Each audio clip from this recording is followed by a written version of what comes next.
কাকার ছেলে, মানে আমার দূর সম্পর্কের মামা থাকেন চাকদহ বা চলতি কথায় চাকদাতে। সেখানে আমি শেষ যখন গিয়েছিলাম তখন আমি বেশ ছোট, তারপর আর যাওয়া হয়ে ওঠেনি। তারপর যথারীতি গেলাম নিমন্ত্রণ রক্ষা করতে। সেখানে পৌঁছে আমাদের অনেক আত্মীয়দের সাথে দেখা হলো, কাজিন, ভাই, বোন সবার সাথে দেখা হলো। যে মামার বিয়ে, তার মা অর্থাৎ আমার দিদা এক সময় আমায় বললেন তাদের বাড়ি থেকে দুটো বাড়ি ছেড়ে তার বোনের বাড়ি তিনি এখনো কেন আসছেন না, তাই আমি যেন গিয়ে তাকে একবার ডেকে নিয়ে আসি। বুড়ো মানুষ, হয়তোবা খেয়াল নেই, সেই মতো আমি গেলাম সেই বাড়িতে। সাথে আমার 2 কাজিন ভাই বোন ছিল। বুঝলাম ছোটবেলায় এ বাড়িতে আমি এসেছিলাম। সেই বাড়িতে ঢুকে দিদাকে বার দুয়েক ডাকতেই তিনি বেরিয়ে এলেন। এসে আমাদের দেখে তিনি খুবই খুশি হলেন। তাকে আমাদের সাথে যেতে বলায় তিনি বললেন আগে তার ঘরে আমাদের আসতে হবে, না হলে তিনি কিছুতেই ছাড়বেন না। বয়স্ক মানুষের কথা উপেক্ষা করা যায় না, উচিত নয়। তাই 3 জন ওনার ঘরে গিয়ে বসলাম। দিদা বললেন তোমরা বসো দিদি ভাই, আমি এক্ষুনি আসছি বলে তিনি ভেতরে চলে গেলেন। আমরা ঘুরে ঘুরে ঘরখানা দেখতে লাগলাম। সারা ঘরে অনেকগুলো বইয়ের আলমারি, আর সেই আলমারি ভর্তি ফিজিক্সের বই। আমার ফিজিক্সের প্রতি বরাবরের একটা দুর্বলতা থাকায় আমি সাগ্রহে সেগুলো দেখতে লাগলাম। দেখতে দেখতে দেওয়ালে ঝোলানো একটা ছবির দিকে আমার চোখ আটকে গেল। একজন বছর 30-এর ভদ্রলোকের ছবি। ফর্সা রং, লম্বা নাক, শক্ত চোয়াল, ঘন ভ্রুর নিচে উজ্জ্বল দুটো চোখ। সেই চোখে দীপ্তিময় দৃষ্টি, সেই দৃষ্টিতে বুদ্ধিমত্তার ছাপ স্পষ্ট। ছবিটা দেখে চেনা চেনা লাগলো, কিন্তু ঠিক মনে করতে পারলাম তার পাশেই আরেকটি ছবি। এই ছবিটা বেশ পুরনো, আমার বয়সী এক যুবকের ছবি। সুন্দর, সুগঠিত, সুঠাম চেহারা, পরনে জার্সি আর হাফ প্যান্ট, পায়ের নিচে একটা ফুটবল। এই ছবিটার দিকে তাকিয়ে আমার দাঁ করে মনে পড়ে গেল, আরে এ তো তাপস মামা। ছোটবেলায় সে যেবার শেষ এসেছিলাম এই মামার সাথে আমার খুব ভাব হয়ে গিয়েছিল।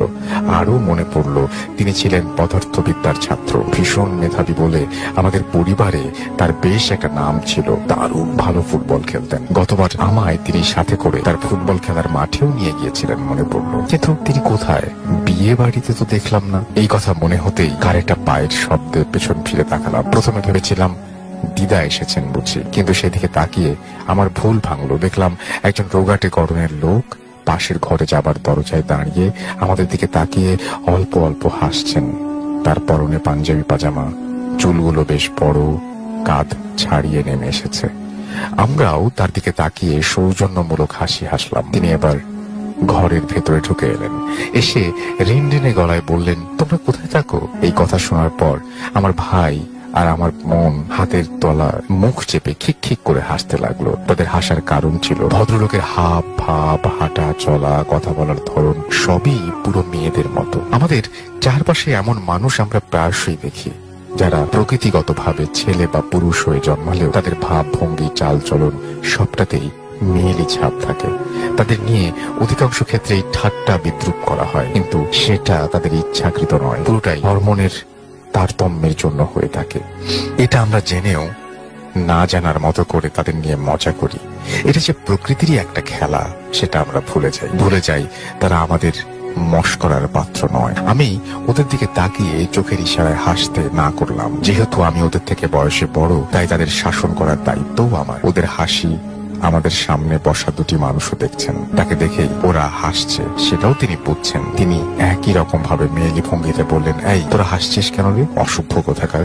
কথাটা বলার সময় তিনি হাতের বিশেষ এক ভঙ্গিতে তার মনের সামান্য অভিমান ব্যক্ত করলেন। তার হাতের মুদ্রাও নারী সুলভ।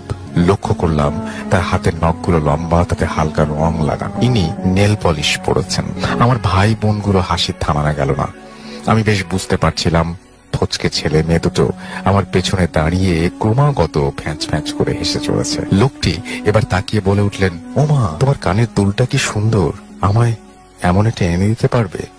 আমি কি বলবো ঠিক বুঝতে পারলাম না, কেবল হেসে ঘাড় নেড়ে সম্মতি দিলাম। তিনি আমার সাথে আরো অনেক কথা বলতে লাগলেন, সেগুলোর প্রায়ই সব সাজগোজ বিষয়ক। এবার আমার বেশ অস্বস্তি হচ্ছিল। তার কারণ হলো সামনে বসা মানুষটা আমায় সমানে নকল করে চলেছে। আমি যেভাবে বসছি তিনিও ঠিক সেভাবে বসছেন। আমার বসার ভঙ্গি পরিবর্তন করলে তিনি হুবহু সেইভাবে সরে বসছেন। আমি গাল চুলকালে তিনিও তাই করছেন, আমি কানের পিঠে চুল সরালে তিনিও সঙ্গে সঙ্গে তাই করছেন। অর্থাৎ তিনি আমায় একেবারে আয়নার মতো অনুকরণ করে চলেছেন। মুখে কিছু বলতে পারছিলাম না, কেবলই উসখুস করছিলাম। এমন সময় দিদা 3 পেয়ালা চা নিয়ে ঢুকলেন।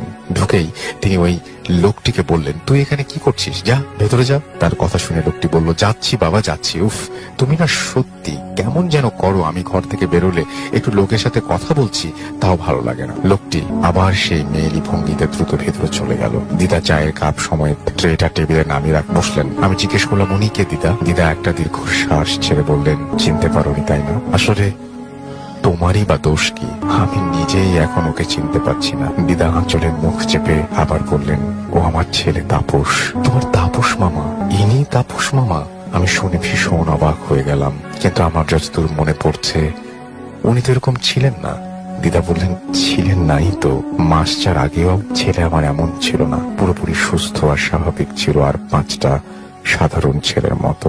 কিন্তু এমন হলো কি করে হঠাৎ? যতদূর জানি এই ধরনের হরমোন প্রবলেম যদি কারো থেকে থাকে সেটা অনেক ছোট থেকেই ধরা পড়ে।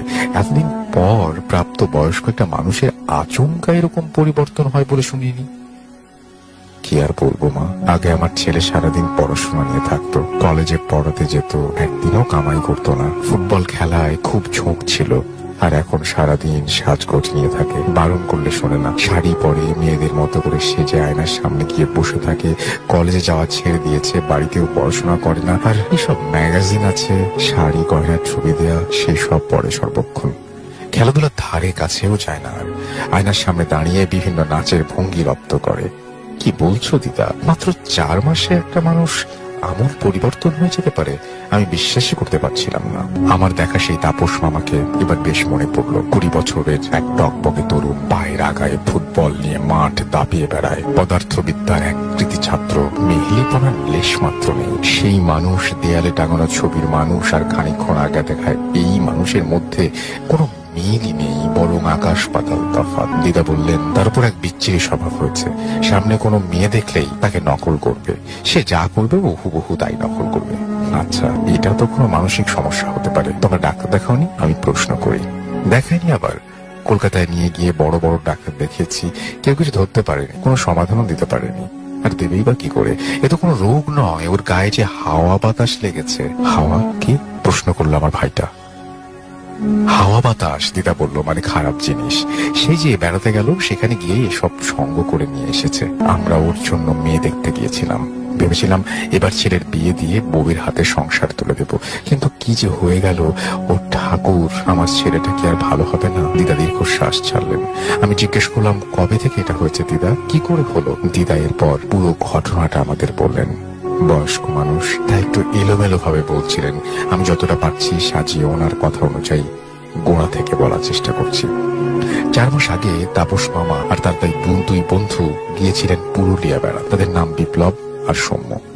বিপ্লব নামের বন্ধুটি তার নববিবাহিতা স্ত্রীকে নিয়ে, আর অন্য বন্ধুটি সৌম্য তার এক ছোট ভাগ্নিকে নিয়ে সঙ্গে নিয়ে গিয়েছিলেন। সেখানে তাদের থাকার ব্যবস্থা হলো একটা ছোট বাগান বাড়িতে। সেটা ঠিক করে দিয়েছিলেন মামারি কলেজে কোনো এক প্রফেসর, তার এক আত্মীয়ের সম্পত্তি। এমনিতে ভাড়া দেওয়া হয় না কাউকে, কিন্তু মামার সাথে ভালো পরিচয় আছে বলে তিনি সব ঠিকঠাক করে দিয়েছিলেন বলে কয়ে। মামারা তার পূর্ব পরিকল্পনা অনুযায়ী 5 জন মিলে উঠলেন সেই বাগান বাড়িতে। প্রথম দিন তেমন কিছু ঘটেনি। দ্বিতীয় দিন থেকে কিছু অদ্ভুত ব্যাপার লক্ষ্য করতে শুরু করলেন মামা। বাড়িটার সামনের বড় বাগানে একটা বেশ পাহাড়ের দোলনা আছে। বিকেল বেলায় বিপ্লব মামার স্ত্রী নীলিমা দেবী তাইতে বসে মনের সুখে দোল খাচ্ছিলেন। এরা তাপস মামা সহ সকলেই দেখেছিলেন। সেদিন রাতের বেলায় মামা নিজের ঘরে শোবার আগে খাটে শুয়ে বই পড়ছিলেন। এটা তার বরাবরের অভ্যাস। রাত তখন অনেক হয়েছে, বাইরে বৃষ্টি চুপচুপ করে, জানলা দিয়ে ঠান্ডা হাওয়া ঢুকছে, ভারী মনোরম আবহাওয়া। মামা ভাবলেন ঘুমানোর আগে একটু বারান্দায় গিয়ে দাঁড়ানো যাক। শীতল বাতাস আর সোঁদা গন্ধ মাটির প্রাণভরে উপভোগ করতে তিনি বাইরে গেলেন। বৃষ্টি বেশ জোরেই পড়ছে। তার ঘরের বারান্দা থেকে বাগানটা স্পষ্ট দেখা যায়। তিনি সোজাসুজি বাগানের সেই বাহারি দোলনাটা, সেদিকে তাকিয়ে তিনি দেখতে পেলেন দোলনায় কে যেন বসে রয়েছে, দোল খাচ্ছে। কি অদ্ভুত, এত রাত্রে এই ঘোর বৃষ্টির মধ্যে কে দোলনায় বসে দোল খাবে? এই বাড়িটায় তারা 5 জন ছাড়া আর কেউ। বাকিদের মধ্যে কার এমন মাথা খারাপ হলো যে এই দুর্যোগের মধ্যে বাগানে যাবে? তিনি ভাবলেন হয়তো সৌম্যর ভাগ্নে হতে পারে, বাচ্চা ছেলে, অনেক সময় বৃষ্টিতে ভিজতে ইচ্ছে করে। এই বয়সে অনেক উদ্ভট খেয়াল মাথায় চাপে। তিনি চেঁচিয়ে ডাকতে যাবেন, এমন সময় চারিদিক আলোকিত করে বিদ্যুৎ ঝলকে উঠল। সেই আলোতে তিনি দেখতে পেলেন, স্পষ্ট দেখতে পেলেন, দোলনায় বসে সৌম্যর ভাগ্নে নয়, বিপ্লবের স্ত্রী নীলিমা দেবী। নীলিমা দেবী তার দিকে পিঠ করে বসে বিকেলের মতো একইভাবে দোল খাচ্ছেন। সেই একই শাড়ি তার পরনে, একই রকম ভাবে তার কায়দা করে চুল কাটা। মনে হলো বিকেল বেলা তিনি যা দেখছিলেন সেটারই পুনরাবৃত্তি ঘটছে। তিনি কিছুক্ষণ কি করবেন বুঝতে পারলেন না। তিনি ওনাকে ডাকবেন নাকি ওনাকে নিজের মতো ছেড়ে দেবেন। ভাবতে ভাবতে হঠাৎ দেখলেন দোলনাটা ফাঁকা, সেখানে কেউ নেই। অথচ তিনি সেখান থেকে কাউকে উঠে যেতে দেখেননি। মামা নিজের মনের ভুল মনে করে ঘরে চলে এলেন, যদিও তার মনে একটা খচখচানি থেকেই গেল। পরের দিন সকালবেলা মামা নীলিমা দেবীকে কথাটা জিজ্ঞেস করলেন। তিনি তো শুনে পুরো অবাক। নীলিমা দেবী সেই সময় নিজের ঘরে ঘুমিয়ে কাদা। তাছাড়া অত বৃষ্টির মধ্যে মাঝরাত্রে কোনো পাগল ছাড়া কেউ দোলনায় দোল খাবে না। তিনি ঘুমের ঘোরে ভুল দেখছেন বলে তারা সবাই মজা করতে লাগলো। মামাও ব্যাপারটা গম্ভীর ভাবে নিলেন না, যদিও নেওয়া উচিত ছিল। সেদিন তারা ঠিক করলেন বাইরে বাগানে পিকনিক করবেন। তাদের জন্য মামার দুই বন্ধু গেলেন বাজারে। মামা, নীলিমা দেবী আর ভাগ্নে রইলেন। তারা বাজারে যাবার পর মামা বসে বই পড়ছিলেন। সেই সময় নীলিমা দেবী এসে জিজ্ঞেস করলেন, আমার বড্ড মাথা ধরেছে, আমি চা বানাচ্ছি, তোমার জন্য বানাবো? মামা হ্যাঁ বলতে তিনি চা করতে গেলেন। কয়েক মুহূর্ত পরে তিনি গলা বাড়িয়ে জিজ্ঞেস করলেন, তাপস, তোমার চায়ে আদা দেবো তো? মামা সম্মতি জানাতে তিনি তাদের দুজনের জন্য আলাদাভাবে চা নিয়ে আসলেন। সেদিনই বিকেলে তারা কাছাকাছি দিয়েছে কেউ। মামা ভীষণ অবাক হলেন।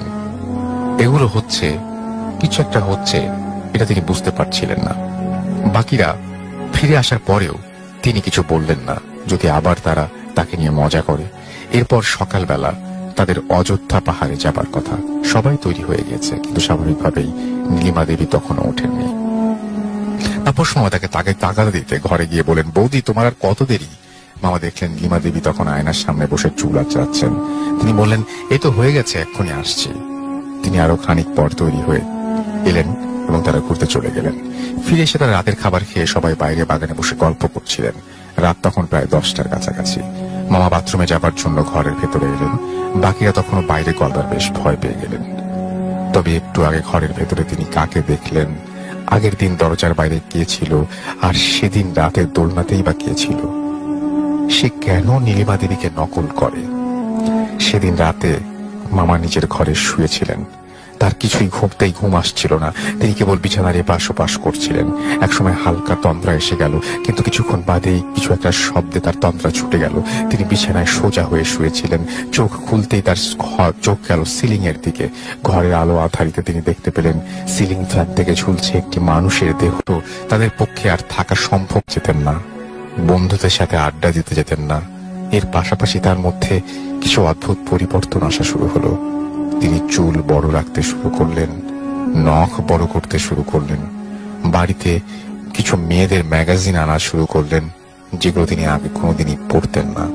তার আচার আচরণ, কথাবার্তা, পছন্দ অপছন্দ সবেতেই পরিবর্তন আসা শুরু হলো।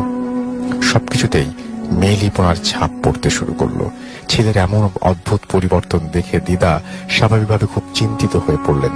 তিনি তাপস মামার বাকি দুই বন্ধু তার জন্য বরাদ্দ রাখা রুমে ঢুকে ভেতর থেকে দরজা বন্ধ করে দেয়। সবাই তখন ব্যাপারটায় গুরুত্ব বুঝতে পারেনি। কেউ কেউ মজা করে বলে যে সে রাগারাগি করে খিল দিয়েছে, কান্নাকাটি হয়ে গেলে সে নিজেই বেরিয়ে আসবে। এদিকে ঘরের ভেতর ঢুকে সেই ছেলেটি তার জীবনের চরম সিদ্ধান্ত নিয়ে নেয়।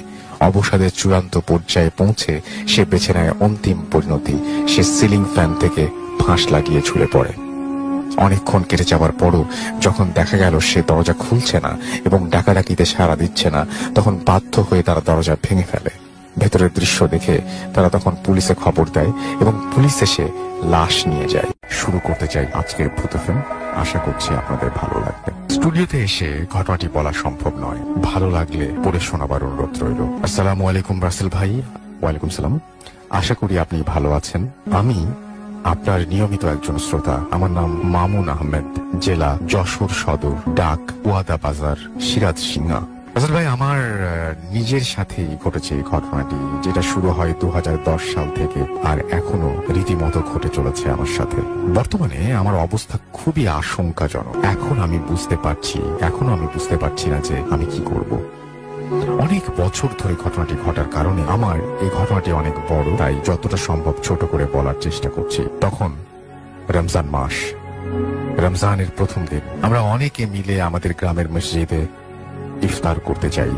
বলে রাখা ভালো যে আমাদের মসজিদটি পূর্ব ও উত্তর দিকে রয়েছে কবরস্থান, এবং দক্ষিণ দিকে রয়েছে বড় পুকুর, ও পশ্চিম দিকে রয়েছে অনেকগুলি বাড়ি। যা হোক, যাওয়ার পর হুজুর আমাকে ডেকে বলেন প্লেটগুলো ধুয়ে নিয়ে আসতে। যে কথা সেই কাজ।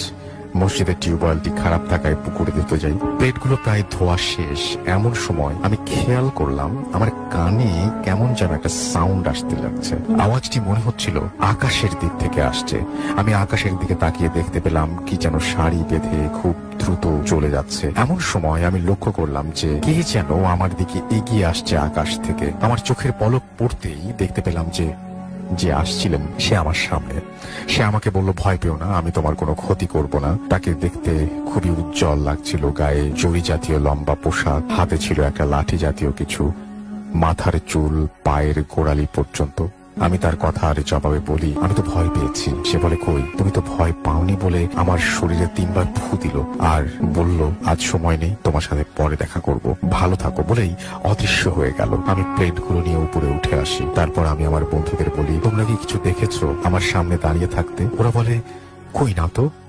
আমি আর কাউকে কিছু বলি না, মনের ভুল ভেবে। ঈদের কিছুদিন পর আমি সেই মহিলাকে আবারও দেখতে পাই স্বপ্নে। তিনি আসেন, আমার সাথে কথা বলেন বিভিন্ন বিষয়ে। এভাবে চলতে থাকে কিছুদিন। তারপর একদিন তিনি আমাকে তাদের ওখানে নিয়ে যান বেড়াতে। আমাকে যেভাবে তিনি নিয়ে যান, তিনি আমাকে বলেন আমি যা পড়বো তুমিও তাই সাথে সাথে পড়বে। তিনি যা পাঠ করলেন আমি তার সাথে তাই পড়লাম, আর বললেন তুমি আমার হাতের ওপর উঠে দাঁড়াও। আমি সেই মুহূর্তে দেখতে পেলাম তার হাতটি বিশাল বড় হয়ে গেল। আমি উঠে দাঁড়ালাম। তারপর তিনি আমাকে বললেন চোখ বন্ধ করো। আমি না বলা পর্যন্ত চোখ খুলবে না। আমি বলি ঠিক আছে।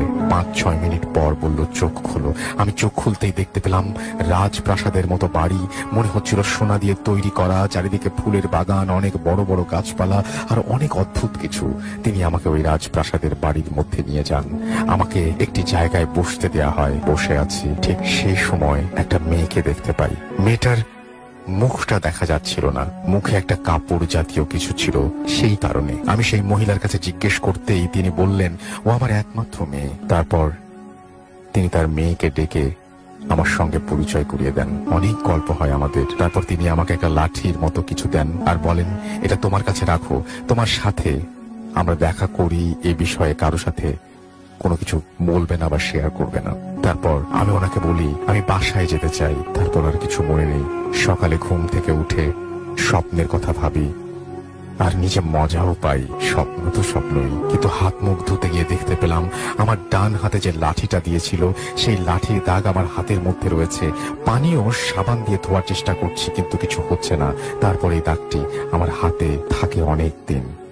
আস্তে আস্তে দাগটি অদৃশ্য হয়ে যায়। তারপর ভালোই যেতে থাকে দিনকাল। অনেকদিন পর মাঝে মাঝে স্বপ্নে আসে, আমাকে নিয়ে যায়, আবার ফিরে আসে, এভাবে চলতে থাকে। হঠাৎ একদিন আমাকে নিয়ে যায়, কিন্তু আর আমাকে বাড়িতে আসতে দেয়া হবে না বলে। আমি প্রশ্ন করলাম কেন আমাকে যেতে দেবেন না? তিনি আমাকে বললেন দেখো আমাদের একমাত্র মেয়ে আমাদের কাছে যা চেয়েছে তাই পেয়েছে, আর আমার মেয়েটা খুবই জেদি, তোমাকে ওর ভালো লেগেছে এই কারণে। আমি বললাম তাকে কৌতূহল করে, দেখেন আমি তো তার চেহারা কখনো দেখিনি, একটা আবরণ থাকে সব সময়, তবে আমি কিভাবে রাজি হব? তিনি আমাকে বললেন তুমি ওকে দেখতে চাও? আমি বলি হ্যাঁ। তিনি বলেন দেখো আমাদের মধ্যে একটা নিয়ম আছে, দেখতে চাইলে দেখা সম্ভব না, কিন্তু তুমি দেখতে পাবে, তবে সাবধানে, ও বুঝতে পারলে তোমার ক্ষতি হবে। তুমি ওর আশপাশ দিয়ে 7 বার ঘুরবে এবং এক টানে ওর মুখের আবরণটি খুলতে যদি পারো তবে দেখতে পাবে। যে কথা সেই কাজ। অনেক কষ্ট করে আমি এই কাজটি হাসিল করলাম। আবরণটি খুলবার সাথে সাথে দেখি মেয়েটি অদৃশ্য হয়ে গেল। কিছু সময় পর দেখি একটি সুন্দর মেয়ে আমার দিকে হেঁটে এগিয়ে আসছে। ওর পোশাক দেখে আমি চিনতে পারি সে আর কেউ নয়, কেবলমাত্র যার মুখের আবরণটি খুলেছিলাম এসেই।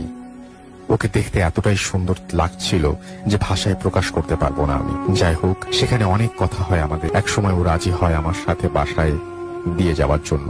অবশেষে আমাকে রেখে যায়। ঘুম ভাঙলে দেখি আমি আমার বাসার খড় গাদায় শুয়ে আছি। এটা দেখে তাড়াতাড়ি নিচে নেমে আসি।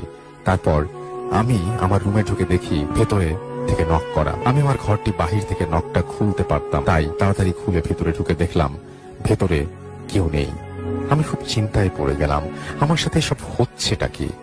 আমি তো রাতে আমার রুমে ঘুমিয়েছিলাম, কিন্তু খড় গাদায় কিভাবে এলাম এসব চিন্তা করতে করতে ঘুমিয়ে পড়লাম। এরপর কিছু দেখি না, অনেক দিন হয়ে গেছে। 2-3 মাস পার হওয়ার পর আমাকে প্রায় দিন নিয়ে যায় ওদের ওখানে। তারপর একদিন আমাকে নিয়ে যায়, আর সেই দিন আমার সাথে যে ঘটনাটি ঘটলো সেটার জন্য আমি প্রস্তুত ছিলাম না। ওখানে যাওয়ার পর দেখি একটু অন্যরকম মুডে আছে সবাই, অনেক লোকজন বাড়িতে। আমাকে দেখে ওদের রুমে নিয়ে যাওয়া হয়। তারপর ওর মা আমাকে ডাক দিয়ে নিয়ে যায় আলাদা একটা রুমে। যে রুমের ভেতরে ছিল সেই মেয়েটি, ওর মা আর আমি। কথা হয় যে আমার আর তার মেয়ের নাকি আজ বিয়ে। এ কথা বলে তিনি বলেন, তোমরা কথা বলো, আমি বাইরে থেকে আসছি। এ কথা বলে তিনি বেরিয়ে যান। রুমের ভেতরে আমি, সেই মেয়ে ছাড়া আর কেউ নেই। অনেক কথা হলো দুজনের মধ্যে। একটা পর্যায়ে বিয়েতে রাজি না হওয়া কোনো উপায় থাকলো না আমার। তারপর আমাদের বিয়ে হলো। সেদিন আমাকে আমার বাসায় আসতে দেওয়া হবে না বলে বায়না ধরলো সে। তাকে অনেক বোঝানোর পর সে রাজি হয়। তারা অনেকে এসে আমাকে আমার বাসায় রেখে যায়। সকালে ঘুম ভাঙে একটু দেরিতে। ঘুম থেকে উঠে দেখি আমার সমস্ত হাত জুড়ে অনেক দাগ, হাতে মেহেদি দিলে যেমন হয়। এই কাহিনী হওয়ার পর খুব চিন্তিত হয়ে গেলাম আমি। কেউ যাতে কিছু না বুঝতে পারে সে কারণে আমি হাতওয়ালা শার্ট পরে ঘুরতাম। তারপর ভালোভাবে কাটতে লাগলো। কিছুদিন যাওয়ার পর একদিন আমি আমার বাজার থেকে বাড়ির দিকে একা একা আসছিলাম। রাস্তা ফাঁকা, এক পাশে মাঠ, অন্য পাশে বাগান। হঠাৎ আমার সামনে এসে হাজির হলো আমার সেই স্বপ্নে দেখা মেয়েটি, যার সাথে কিছুদিন আগে আমার বিয়ে হয়েছিল। আমি তখন থমকে দাঁড়িয়েছিলাম। আমার মুখে কোনো ভাষা ছিল না, শুধু শরীরটা ঘামছিল। ঠিক সে সময় ও বলল, আমায় চিনতে পারছো না? এমন ভাবে অনেক কথা বলে এক সময় ও আজ আমি তোমাদের ওখানে নিয়ে যাব, আমাকে নিয়ে যাবে এবং আসতে দেবে না বলে বায়না করে। আমি ভাবতে পারছিলাম না আমি কি করব। ওকে আমি অনেক কথা বলে ফেরত পাঠিয়ে দিলাম। ও চলে গেল। মাঝে মধ্যে ও এসে আমার সাথে সরাসরি দেখা করত এবং বলতো। এভাবে কাটতে লাগলো জীবন। 3-4 মাস আর আসে না, দেখা হয় না। মনে মনে ভাবলাম, যাক, বাঁচা গেছে। 2014 সাল। আমি তখন কলেজে নতুন। অনেক বন্ধু হলো আমার। একদিন বাসায় ফিরতে অনেক রাত হয়ে যায়। আনুমানিক 10টা থেকে 10টা 30 মিনিট। এক পায়ে হেঁটে রাস্তা দিয়ে আসছিলাম। রাস্তাটা ছিল ঘন অন্ধকার, চারিদিক থেকে ঝিঝি পোকার ডাক। এক জায়গাতে আসার পর আমার শরীরটা কেন যেন ভারী হয়ে গেল। জায়গাটার বিবরণ না দিলেই নয়। ওই স্থানটির নাম ব্যাপারী দিঘি, খালিতলা, ফাঁকা মাঠ এবং রাস্তা বাদে যার চারিদিকে কবরস্থান। এমনিতে জায়গাটি সকালে সকলের কাছে ভয়ের ছিল। আমি মনে মনে সাহস যোগাই আর এগোতে থাকলাম বাসার দিকে। একটা সময় আমি লক্ষ্য করলাম আমি হাঁটছি, তবে স্থান পরিবর্তিত হচ্ছে না। আস্তে আস্তে আমার পা আর চলছে না। মনে হচ্ছিল পেছন থেকে কে যেন পা টেনে ধরেছে। শরীরের শক্তি যেন হারিয়ে যাচ্ছে। শরীরের সকল পশমগুলো দাঁড়িয়ে গেছে। আমি তখন চিৎকার করতে চাচ্ছিলাম, কিন্তু আমার মুখ থেকে কোনো কথা বের হচ্ছিল না। এমন সময় আমি লক্ষ্য করলাম আমি যতই মাটি থেকে ওপরের দিকে চলে যাচ্ছি, মনে হচ্ছিল আমি তখন বুঝতে পারি আমার সাথে আজ বড় খারাপ কিছু করতে চলেছে। তাই আমি আল্লাহকে স্মরণ করি আর যে সকল সূরা পাঠ করতে পারতাম সব পাঠ করতে লাগলাম। এক সময় আস্তে আস্তে মাটিতে আবার নেমে এলাম। এক পা বাড়িয়ে দৌড় মারতেই দেখতে পেলাম সাদা আলো টাইপের কিছু একটা এসে হাজির হলো আমার সামনে। আমি খেয়াল করে দেখলাম সে আর কেউ নয়, সেই মেয়েটি।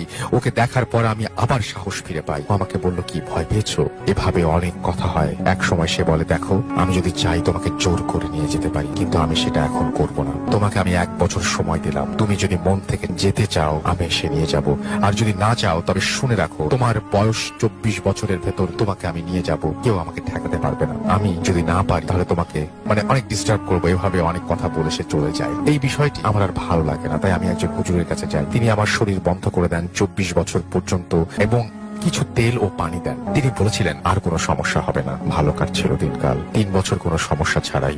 বর্তমানে আমার বয়স 22 বছর। 2018 জুলাই মাসের প্রথম দিন আবার সমস্যা শুরু হয়। সরাসরি দেখা দিচ্ছে, কথা বলছে, কিন্তু আমাকে ধরতে পারছে না শরীর বন্ধ থাকায়। এখন রাতে আমি ঘুমোতে পারছি না। চোখের সামনে ওর ছবি ভাসছে। আমার চেহারা খারাপ হয়ে যাচ্ছে, শরীরের ওজন কমে যাচ্ছে, কিছুতে মন বসছে না। আমি এখন কি করব বুঝতে পারছি না। আপনাদের কাছে কোনো সমাধান থাকলে আমাকে বলবেন প্লিজ। ঘটনাটি পড়ে শোনাবার অনুরোধ রইল। আমার ঘটনাটি সিলেক্ট হলে আমাকে জানাবেন প্লিজ। ভূত এফএম-এর জন্য শুভকামনা। তারপরে তিনি তার ফোন নাম্বার শেয়ার করেছেন। Thank you very much. চলে যাবো একটা ছোট্ট ইমেইলে, এবং এই ইমেলটি পাঠিয়েছেন আমাদের একজন লিসেনার। তার কাছ থেকে আবার ইমেলটা শুনে আসবো এবং ঘটনাটি আমি পড়ে শোনাচ্ছি। যেভাবে লিখেছেন সেভাবেই চেষ্টা করছি পড়ে শোনানোর জন্য। আসসালামু আলাইকুম রাসেল ভাই, আশা করি ভালো আছেন, কারণ আপনি সবসময় ভালোর দলে। ব্যস্ততার কারণে স্টুডিওতে এসে শেয়ার করতে পারলাম না, পড়ে শোনালে খুশি হব। ব্যক্তিগত সমস্যার কারণে আমি আমার পরিচয় গোপন রাখতে চাচ্ছি। আমি যে ঘটনাটি শেয়ার করছি সেটি আমার সাথে ঘটে যাওয়া। আমি চাঁদপুর জেলার কোন একটা গ্রামে বসবাস করি। এখন নামগুলিতেও শহরের ছোঁয়া লেগে গিয়েছে। গ্রামেও এখন জিন বা ভূতে বিশ্বাস করে না। ভূত বা জিন বলতে নাকি কিছুই নেই, কিন্তু ব্যাপারটা হচ্ছে যার সাথে ঘটে যায় তিনিই বুঝতে পারেন। সব কথা বর্ণনা করে কিংবা ভাষায় প্রকাশ করা যায় না। আমি সরাসরি ঘটনায় চলে যাচ্ছি। আমি আজ অনেকদিন ধরেই টিউশনি করি। দিনের বেশিরভাগ সময় ব্যস্ততার ঘুমে কাটে বলে দিনের বেলায়ও খুব একটা বাসা থেকে বের হওয়া হয় না। আমার বাড়িতে একটা দিঘি আছে। বছরখানেক আগের কথা, রাত 11টার সময় আমার একটা ফোন আসে। বাসায় কথা বলতে গেলে সমস্যা হয় বলে বাসা থেকে বের হওয়ার সিদ্ধান্ত নিই। অন্ধকার ছিল বলে একটা ফোনের ফ্ল্যাশ লাইট জ্বালিয়ে অন্য ফোনটা দিয়ে কথা বলতে বলতে দিঘির পাড়ের রাস্তা ধরে অন্য একটা বাড়ি পার করে মাঠের কাছে যায়। বলে রাখা ভালো, রাস্তার পাশেই মাঠ, আর গরমের দিনে ওইখানে প্রচুর ঠান্ডা হাওয়া থাকে। কিছুক্ষণ বসলেই শরীর জুড়িয়ে যায়। জায়গাটি ছিল 3 রাস্তার মোড়। 3 রাস্তা বা 4 রাস্তা মোড় দিয়ে গ্রামে অনেক কথা প্রচলিত আছে। আমি ছোটবেলা থেকেই প্রচন্ড সাহসী, তাই কোনো কিছু মনে না নিয়ে রাস্তার পাশে বসে ফোনে কথা বলছিলাম। কিছুক্ষণ কথা বলার পর লক্ষ্য করলাম মাঠের অপর প্রান্তে সাদা পোশাক পরে আমার দিকে কেউ একজন আসছে। অন্ধকার রাত ছিল আর দূরত্ব অনেক বেশি ছিল বলে ভাবলাম কোনো মানুষ হয়তো মাঠের মাঝখান দিয়ে হেঁটে আসছে। কিন্তু কয়েক সেকেন্ড পর যা দেখলাম তাতে নিজেকে স্থির রাখা কষ্টকর ছিল। আমার গায়ে একটু গরম হাওয়া লাগে। এ সময় গরম হাওয়া, আমি খানিকটা অবাক হলাম। নিজের অজান্তেই কান থেকে ফোন নামিয়ে সাইড বাটনে ক্লিক করলাম, কিন্তু ফোনটিতে আলো জ্বলছে না।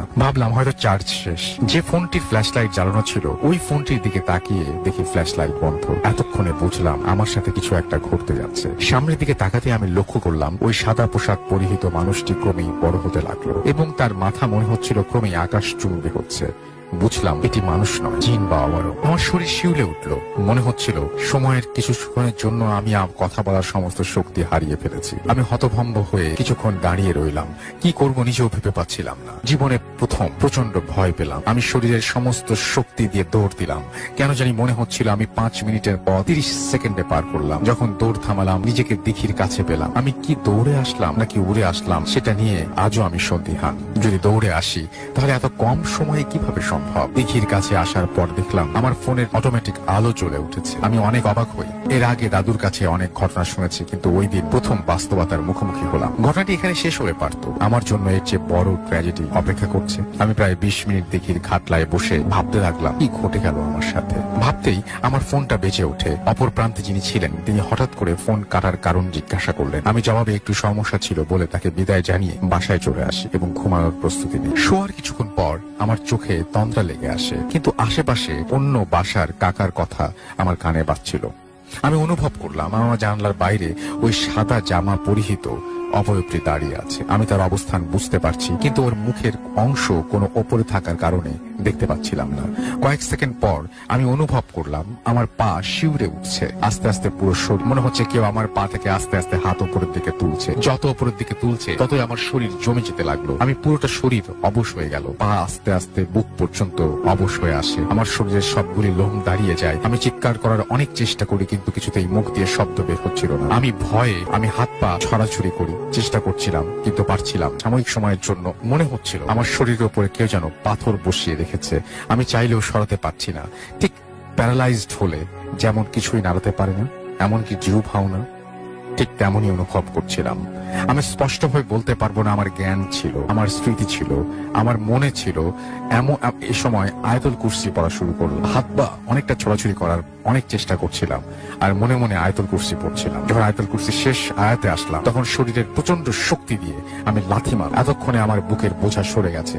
আমি ঘেমে একাকার হয়ে যাই, ঠিক গোসল করে আসলে যেমন হয়। আমি একটা শব্দ শুনলাম, ঠিক বিড়াল দেয়ালে বাড়ি খেলে যেমন শব্দ হয় তেমন শব্দ পেলাম। আমি আম্মুকে ডেকে তুললাম, তারপর সব ঘটনা খুলে বললাম। আমি আর আম্মু মিলে রুমে লাইট জ্বালিয়ে বিড়াল খোঁজার চেষ্টা করি। উল্লেখ্য, বিড়াল খুঁজতে গিয়ে হঠাৎ জানালার দিকে চোখ পড়ে, কিন্তু দেখলাম জানালা বন্ধ, জানালা বন্ধ, দরজা বন্ধ। তাহলে এই বিড়াল কোথায় গেল? বিড়ালের শব্দ আম্মু শুনেছিল। কিছুক্ষণ খোঁজার পর না পেয়ে আবার রুমে চলে আসি। আম্মু আমাকে দোয়া পড়ে শরীরে ফু দিয়ে দিলেন। আমি খুব বেশি অবাক হইনি, কারণ আমি তুলা রাশির জাতক। এমন অনেক ঘটনা আমার সাথে প্রতিনিয়ত ঘটে। ভুল হলে ক্ষমার দৃষ্টিতে দেখবেন। গুছিয়ে লিখতে না পারার জন্য আন্তরিকভাবে দুঃখিত। আমি ভূত এফএমের 417টি এপিসোডের সবগুলি শুনেছি, কোনো কোনো এপিসোড একাধিকবার শুনেছি। ভূত এফএম না শুনলে আমার রাত্রে ঘুমই হতো না, তাই ডাউনলোড করে রাখি। ভালো লাগলে পড়ে শোনাবেন। আমার কাছে এমন আরো অনেক ঘটনা আছে, সুযোগ পেলে পরে লিখে পাঠাবো। ধন্যবাদ সবাইকে। ভূত এফএম চিরঞ্জীবী হোক। রিয়াজ রুবেল, পিতা শামসুর রহমান, গ্রাম পোস্ট ওয়ারুক, থানা শাহরাস্তি, জেলা চাঁদপুর। এই ছিল ঘটনা। যেভাবে লিখেছেন আমি সেভাবেই পড়ে শোনাচ্ছি। আসসালামু আলাইকুম রাসেল ভাই, আশা করি ভালো আছেন। আমার নাম লকিব আসিফ ইকবাল। আমি একটি বেসরকারি প্রতিষ্ঠানে লজিস্টিক কাম ফিনান্স অফিসার হিসেবে কর্মরত আছি। ভূত প্রেতের ওপরে আমার কোনোদিনই বিশ্বাস নেই, এমনকি এখনো বিশ্বাস করি না। আমি যে দেখেছি তা আমার মনের ভুলও হতে পারে। আমার স্ত্রী ভূত এফএমের একজন নিয়মিত শ্রোতা এবং রেগুলার কমেন্ট করে। আপনার অনুষ্ঠানটাকে আমরা স্রেফ গাঁজাখুরি বলেই মনে হতো, তবে একজন মুসলমান হিসেবে আমি জিন বিশ্বাস করি। তবে জেনে রাখা ভালো, এরা কখনো মানুষের ঘাড়ে ভর করে না। কিন্তু কিছুদিন আগে আমার জীবনে ঘটে যাওয়া একটা ঘটনার পর থেকে আমার মনে হচ্ছে আসলেই এমন কোনো কিছু একটা আছে যা সত্য। সেটা হতে পারে মানুষের দেয়া ভূত কিংবা অন্য কিছু। আমার এক কলিগ, এখানে তার নামটা বলছি না, সে নতুন মোটরসাইকেল কিনে এনে আমাকে অফার করলো, ভাই চলেন বাগেরহাটের মংলায় আমার ফুপুর বাড়ি আছে, সেখানে গিয়ে দাওয়াত খেয়ে আসে। অনেক জোরাজুরি করায় এক পর্যায়ে রাজি হয়ে গেলাম। দাওয়াত খেয়ে বাড়ি ফেরার পথে ওদের বাড়ি বাগেরহাটের একটি বাজারের কাছে। যথারীতি আমাকে মোটরসাইকেল চালাতে বললো। আসার সময় ওর ফুপু ওদের বাড়ির জন্য টিফিন ক্যারিয়ারে করে খাবার দিয়েছিল।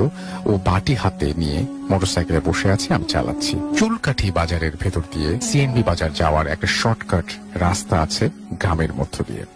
ও আমাকে বলল, ভাই চলেন এই রাস্তা দিয়ে যাই। আমি বললাম, এটা গ্রামের ভেতরে চিকন রাস্তা, তাছাড়া অনেক সাইড রাস্তা আছে, আমি ভালো চিনি, কোনো অসুবিধা হবে না। রাস্তায় ঢুকে মোটামুটি ভাবে গাড়ি চালাতে লাগলাম। কিছু দূর যাওয়ার পর দেখছি একটা 8-9 বছরের মেয়ে আমার গাড়ির সামনে দৌড়াচ্ছে। এখানে একটা কথা বলে রাখি, আমার আগে ছোটবেলায় রাস্তার পাশে আমরা দাঁড়িয়ে থাকতাম এবং কোনো মানুষের সাথে সাথে হেঁটে যাওয়া কিংবা হ্যারিকেন জ্বালানো কোনো রিক্সা ভ্যানের পেছনে পেছনে দৌড়ে বাড়ি চলে যেতাম। এখনকার ডিজিটাল যুগে বাচ্চারা অন্ধকার রাতে মোটরসাইকেলের সাথে দৌড়াবে, এমনটাই স্বাভাবিক।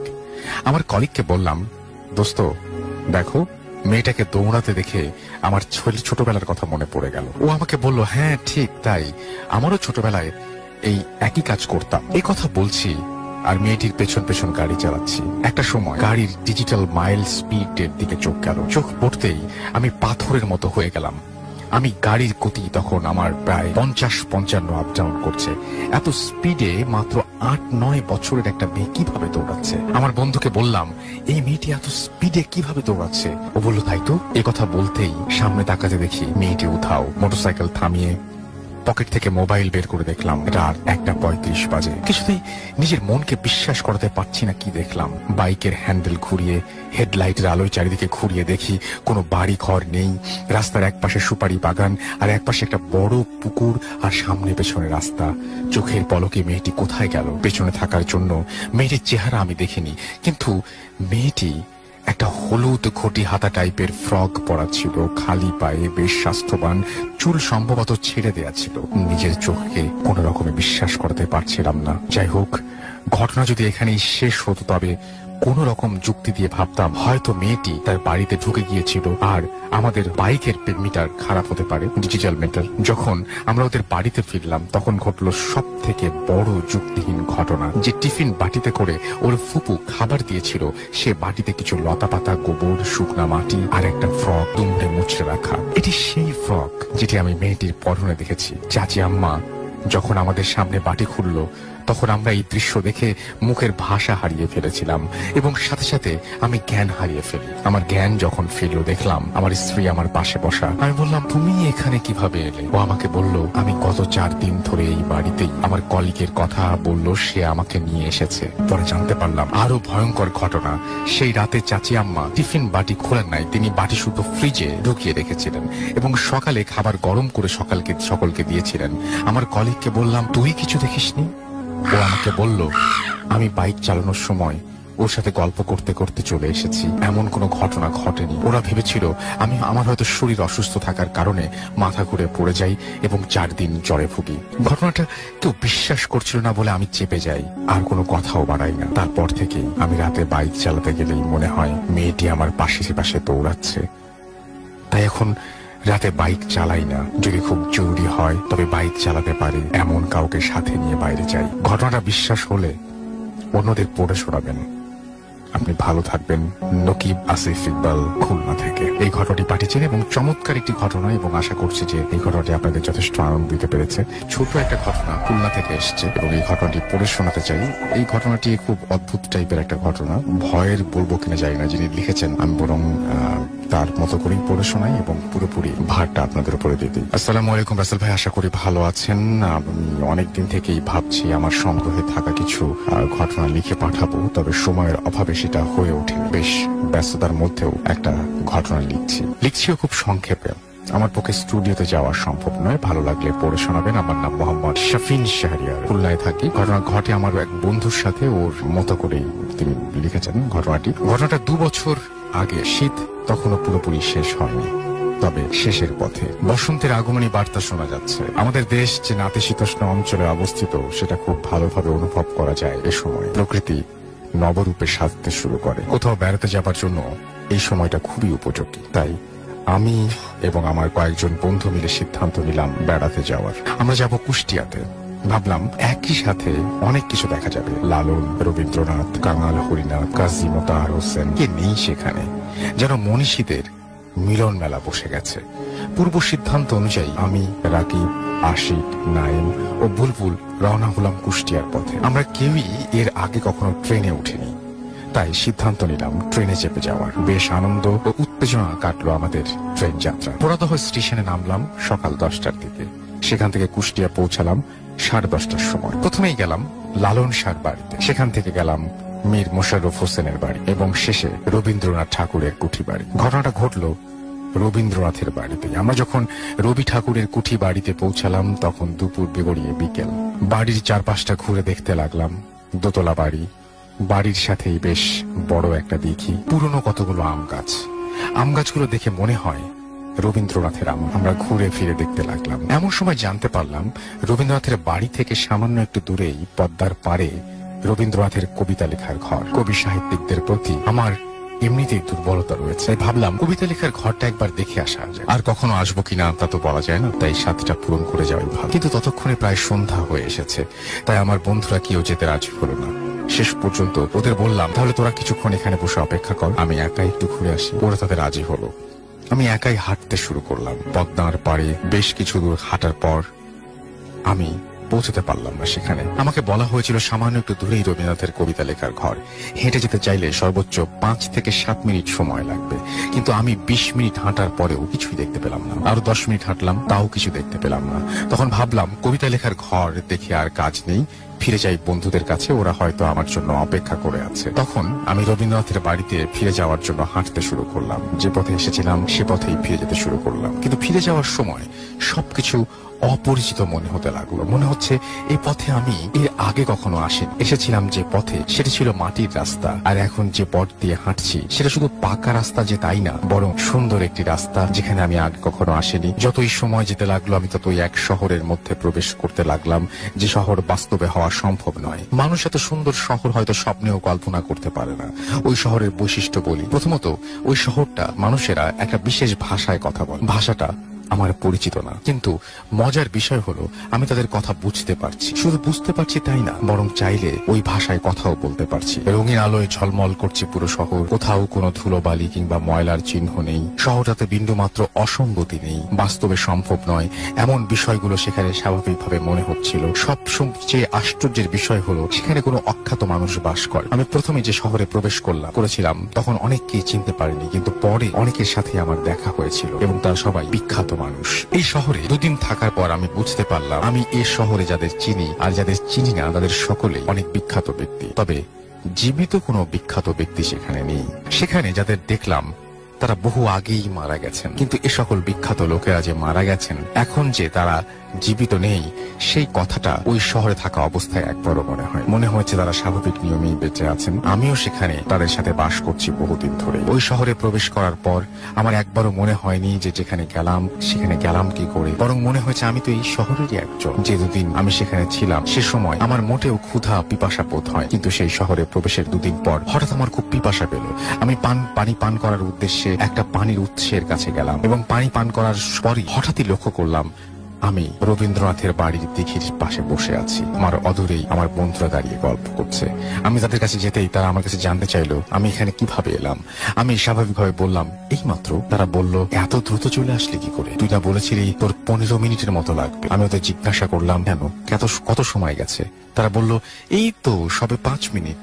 তখন আমি বড় সড় রকমের একটা ধাক্কা খেলাম। তাহলে আমার কাছে মনে হওয়া এই 2 দিন আমি কোথায় ছিলাম? তাছাড়া আমার কাছে মনে হওয়া 2 দিন ওদের কাছে 5 মিনিট কেন মনে হচ্ছে? এসব প্রশ্নের কোনো উত্তর আমার জানা নেই। তবে ওই 2 দিনের অভিজ্ঞতা আমার কাছে ছিল খুবই অদ্ভুত।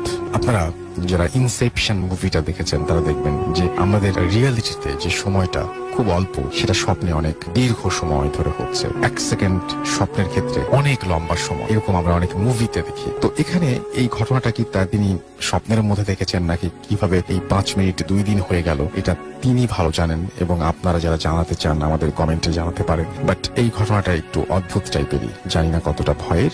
আমার কাছে একটা ইমেল এই মুহূর্তে রয়েছে, যে ইমেলটা আমি পড়ে শোনাতে চাই। যেভাবে লিখেছেন ঠিক সেভাবেই। আসসালামু আলাইকুম রাসেল ভাই, চিঠির শুরুতে আমার সালাম নেবেন। আশা করি ভালো আছেন, কারণ আপনি সব সময় ভালোর দলে।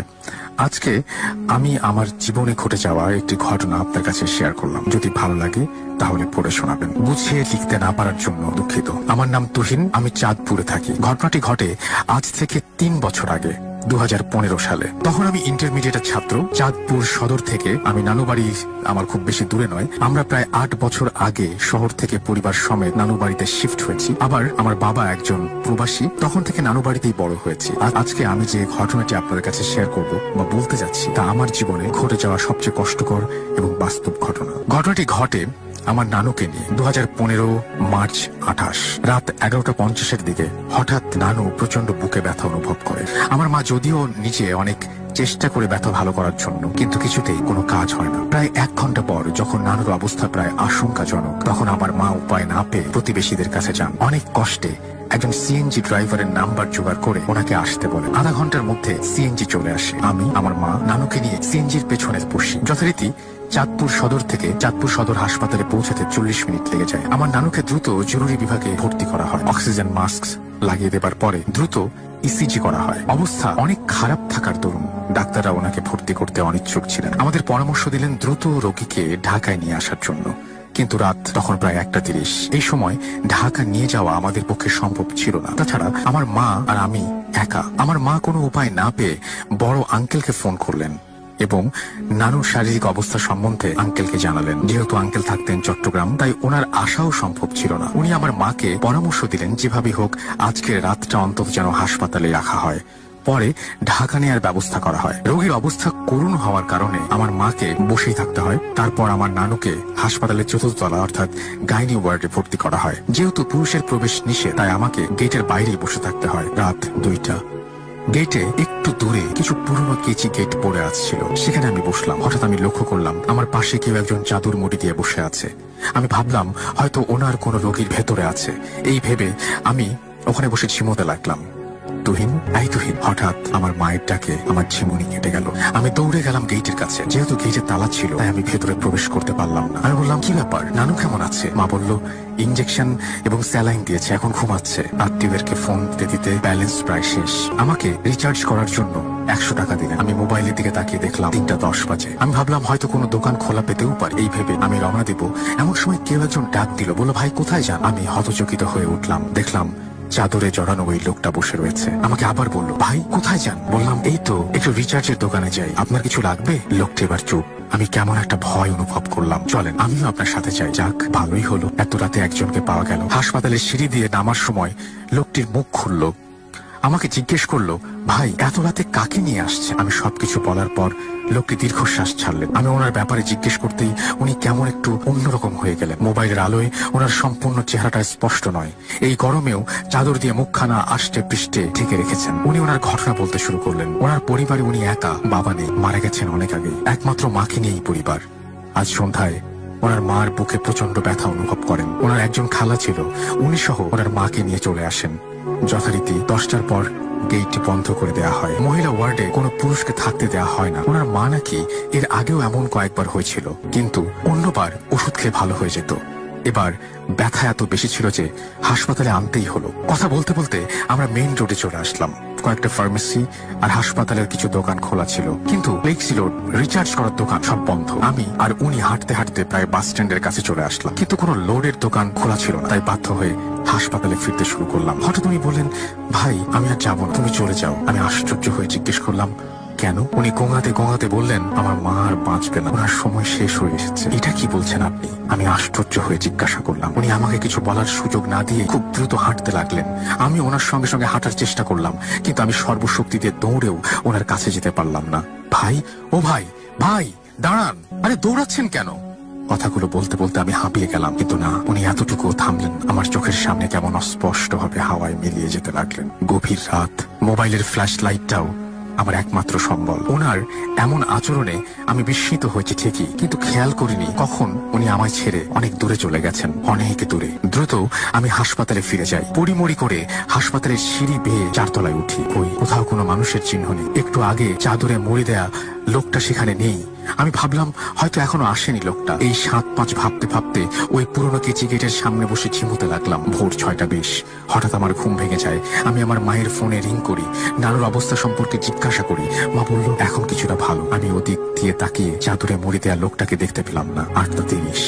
গেট খুলে দেয়া হয়। অনেকেই আমার পরিবারের সাথে দেখা করতে গেটের কাছে ভিড় জমান। আমিও দ্রুত ভিতরে গেলাম। গিয়ে নানুকে দেখলাম স্যালাইন আর অক্সিজেন মাস্ক দিয়ে রেখেছে। একটু পর ডাক্তার আসবে, তাই আমাকে আবার বের হয়ে যেতে হবে। আমার নানুর পাশের বেডে একজন বয়স্ক মহিলাকে রাখা হয়েছে। উনি নাকি ভোর থেকে একটুও নড়ছেন না। নার্সদের ধারণা হয়তো বেশি স্যালাইনের কারণে ঘুমে আড়ষ্ট হয়ে গেছেন। কিন্তু ঘটনা ঘটে ভোর 10টার সময়, যখন ডাক্তার এসে দেখেন ওনার হার্টবিট নেই। ওনার নাড়ি টিপে দেখেন না, জীবিত নেই, উনি মারা গিয়েছেন। লাশটা নরম হতে শুরু করেছে। রোগীর সাথে তার বোন এসেছিল। উনি কান্নায় ভেঙে পড়েন। লাশটা অল্প কিছুক্ষণের মধ্যেই হাসপাতালের বেড থেকে অ্যাম্বুলেন্সে করে নিয়ে গেলেন ওনার বোন। আমার মায়ের সাথে নাকি গত রাত্রে অনেক কথা হয়েছিল ওনার। সে সূত্রে আমি জানতে পারি ওনার এক ছেলে ছিল। ছেলেটা নাকি একটু পাগল স্বভাবের। এলাকার সবার সাথে পাগলামি করতে বলে অনেক মার খেতে হয়েছে। দিন রাত ঘুরে বেড়ানো ছাড়া আর কোনো কাজ ছিল না ওর। খিদের সময় বাড়িতে এসে ভাত খেয়ে যেত, কিন্তু কোনো রাত্রে বাড়িতে ফিরতো না। কিন্তু কয়েকদিন হলো ওর কোনো খোঁজই নেই। অনেক খোঁজাখুঁজির পর ওকে একটা কচুরি পানার ডোবায় পাওয়া যায়। পচে গলে চেহারা এত বিচ্ছিরি হয়ে গিয়েছিল যে লাশটা দেখেও সবাই ভয় পেয়ে গেছে। কিভাবে ও মারা যায় তা কেউ বলতে পারে। হঠাৎ আমার গত রাত্রে ওই লোকটার কথা মনে পড়লো। আমি আর কিছু চিন্তা করতে পারলাম না। তাহলে কি ওনার ছেলে গত রাত্রে আমার সাথে কথা বলেছে? আর বারবার সেই একই কথা, আমার মা আর বাঁচবেন না, আমার মা আর বাঁচবেন না, আমার মা আর বাঁচবেন না। আমি আজ পর্যন্ত এই ঘটনা কাউকে বলি। জানি কেউ বিশ্বাস করবে না, আমার মনের ভুল বলে উড়িয়ে দেবে। কোনোদিন আর কাউকে বলার সুযোগ হয়ে ওঠেনি, তাই আপনাকে ঘটনাটি পাঠিয়ে দিলাম। ভালো লাগলে পড়ে শোনাবেন। আর হ্যাঁ, দুঃখের সাথে বলতে হচ্ছে দীর্ঘ 9 মাস হার্টের ব্যথায় আক্রান্ত হয়ে একদিন ভোরবেলা আমার নানু ইন্তেকাল করে। আল্লাহ ওনাকে জান্নাতবাসী করুন, আমিন। তো এই ছিল ঘটনা। আশা করছি ঘটনাটি আপনাদের ভালো লেগেছে। আসসালামু আলাইকুম রাসেল ভাই, আশা করি ভালো আছেন। আমি সারওয়ার হোসেন শাহিন। মোবাইল নাম্বার তারপর দিয়েছেন। তিনি একটি বেসরকারি প্রতিষ্ঠানে আছেন এবং তিনি বলছেন যে আমাদের অফিসের আশেপাশেই তার অফিস, সেটা তিনি জানিয়েছেন। এবং তিনি বলেছেন যে স্টুডিওতে এসে তার ঘটনা বলা সম্ভব নয়। তিনি ভূত এফএমের একজন নিয়মিত শ্রোতা এবং তার বাড়ি লালমনিরহাট জেলা সদরের কোনো এক এলাকায়। কোনো এক কারণে এলাকার নাম তার কাছে গোপন রাখতে হলো। এবার আসি মূল ঘটনায়। ঘটনা 1995-96 সালে। তখন আমি ক্লাস 6 কি 7-এ পড়ি। আমাদের বাড়ি অদূরেই একটা বাড়ি ছিল লোকমান ভাইদের। লোকমান ভাই, ওনার স্ত্রী আর ছোট ভাই লিয়াকতকে নিয়েছিল ওনাদের পরিবার। লোকমান ভাই বিয়ে করার 7-8 বছর হয়ে গেলেও ওনাদের কোনো সন্তানাদি হচ্ছিল না। অনেক ডাক্তার কবিরাজ দেখিয়েও কোনো সুফল না পেয়ে হতাশায় ভুগতে থাকেন। লোকমান ভাই জেলা পরিষদের পিয়নের চাকরি করতেন এবং ওনার ছোট ভাই কলেজে পড়তেন, তাই ওনার স্ত্রী প্রায় সময় বাসায় একা থাকতেন। একদিন ভর দুপুর বেলা ওনার স্ত্রী রান্না করছিলেন। এমন সময় একটি পাগল বাড়িতে ঢুকে ওনার স্ত্রীকে বলে, মারে আমি 3-4 দিন থেকে না খাওয়া, আমাকে একটু ভাত খেতে দিবি? ওই পাগলের ছেঁড়া নোংরা পোশাক আর শরীর থেকে পচা দুর্গন্ধ বেরোচ্ছিল, যেটা ওনার স্ত্রী সহ্য করতে পারছিলেন না। তারপরেও ওনার স্ত্রী ওই পাগলকে বললেন, ডাল আর করলা ভাজি হয়ে গেছে, শুধু মাছের তরকারিটা চুলোয়, আপনি মাদুরটা নিয়ে বসুন, অপেক্ষা করুন, আমি দিচ্ছি। পাগলটা বসতে বসতে বলল, মা আমি মাছ খাই না, শুধু ডাল আর করলা ভাজি দে, ওতেই আমার চলবে। লোকমান ভাইয়ের স্ত্রী সবকিছু বেড়ে এনে ওনার সামনে দিলেন, হাত ধোয়ার পানি দিলেন, কিন্তু পাগলটা হাত না ধুয়েই খাওয়া শুরু করলো। পাতিল থেকে ভাত বেড়ে দিচ্ছিলেন, পাগলটা খেয়েই চলছে। একসময় পাতিলের ভাত প্রায় শেষ। পাগলটা বলল, পেট ভরে গেছে মা, আর খাবো না। আমাকে যে সব ভাত বেড়ে দিলি, এখন তোরা কি খাবি? লোকমান ভাইয়ের স্ত্রী বললেন, সমস্যা নেই বাবা, ঘরে চাল আছে, আমি আবার রান্না বসিয়ে দেবো, আপনি আর একটু ভাত নিন। পাগলটা হাত ধুতে ধুতে বলল, তোর কোনো সন্তান নেই তাই না? লোকমান ভাইয়ের স্ত্রী অবাক হয়ে বললেন, না নেই, কিন্তু আপনি জানলেন কি করে? পাগলটা কোনো জবাব না দিয়ে উঠে দাঁড়িয়ে বলল, ফজরের নামাজ শেষে তুই আর তোর স্বামী মিলে তোদের কুল বড়ই গাছটায় ঝাঁকুনি দিবি, দেখবি একটি কুল পড়বে, আর ওটা দুজনে ভাগ করে খাবি। লোকমান ভাইয়ের স্ত্রী বললেন, বাবা এখন তো কুলের সিজন না, কি করে কুল পড়বে?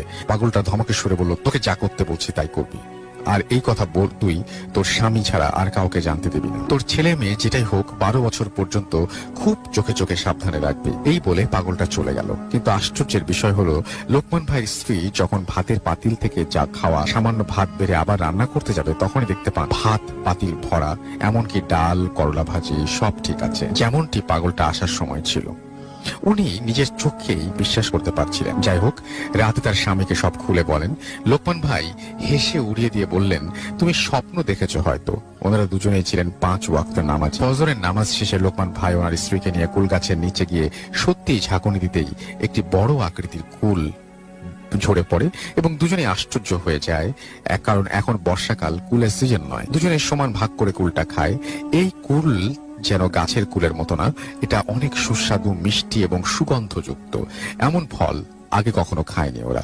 2 মাস যেতে না যেতেই স্ত্রী টের পেলেন উনি সন্তান সম্ভবা। ওনার স্বামীকে বললেন যে ওনার স্বামী পরীক্ষা করার জন্য ডাক্তারের কাছে নিয়ে গেলেন। ডাক্তার সব পরীক্ষা করে বললেন, মিষ্টি খাওয়ান, আপনারা তো বাবা মা হতে চলেছেন।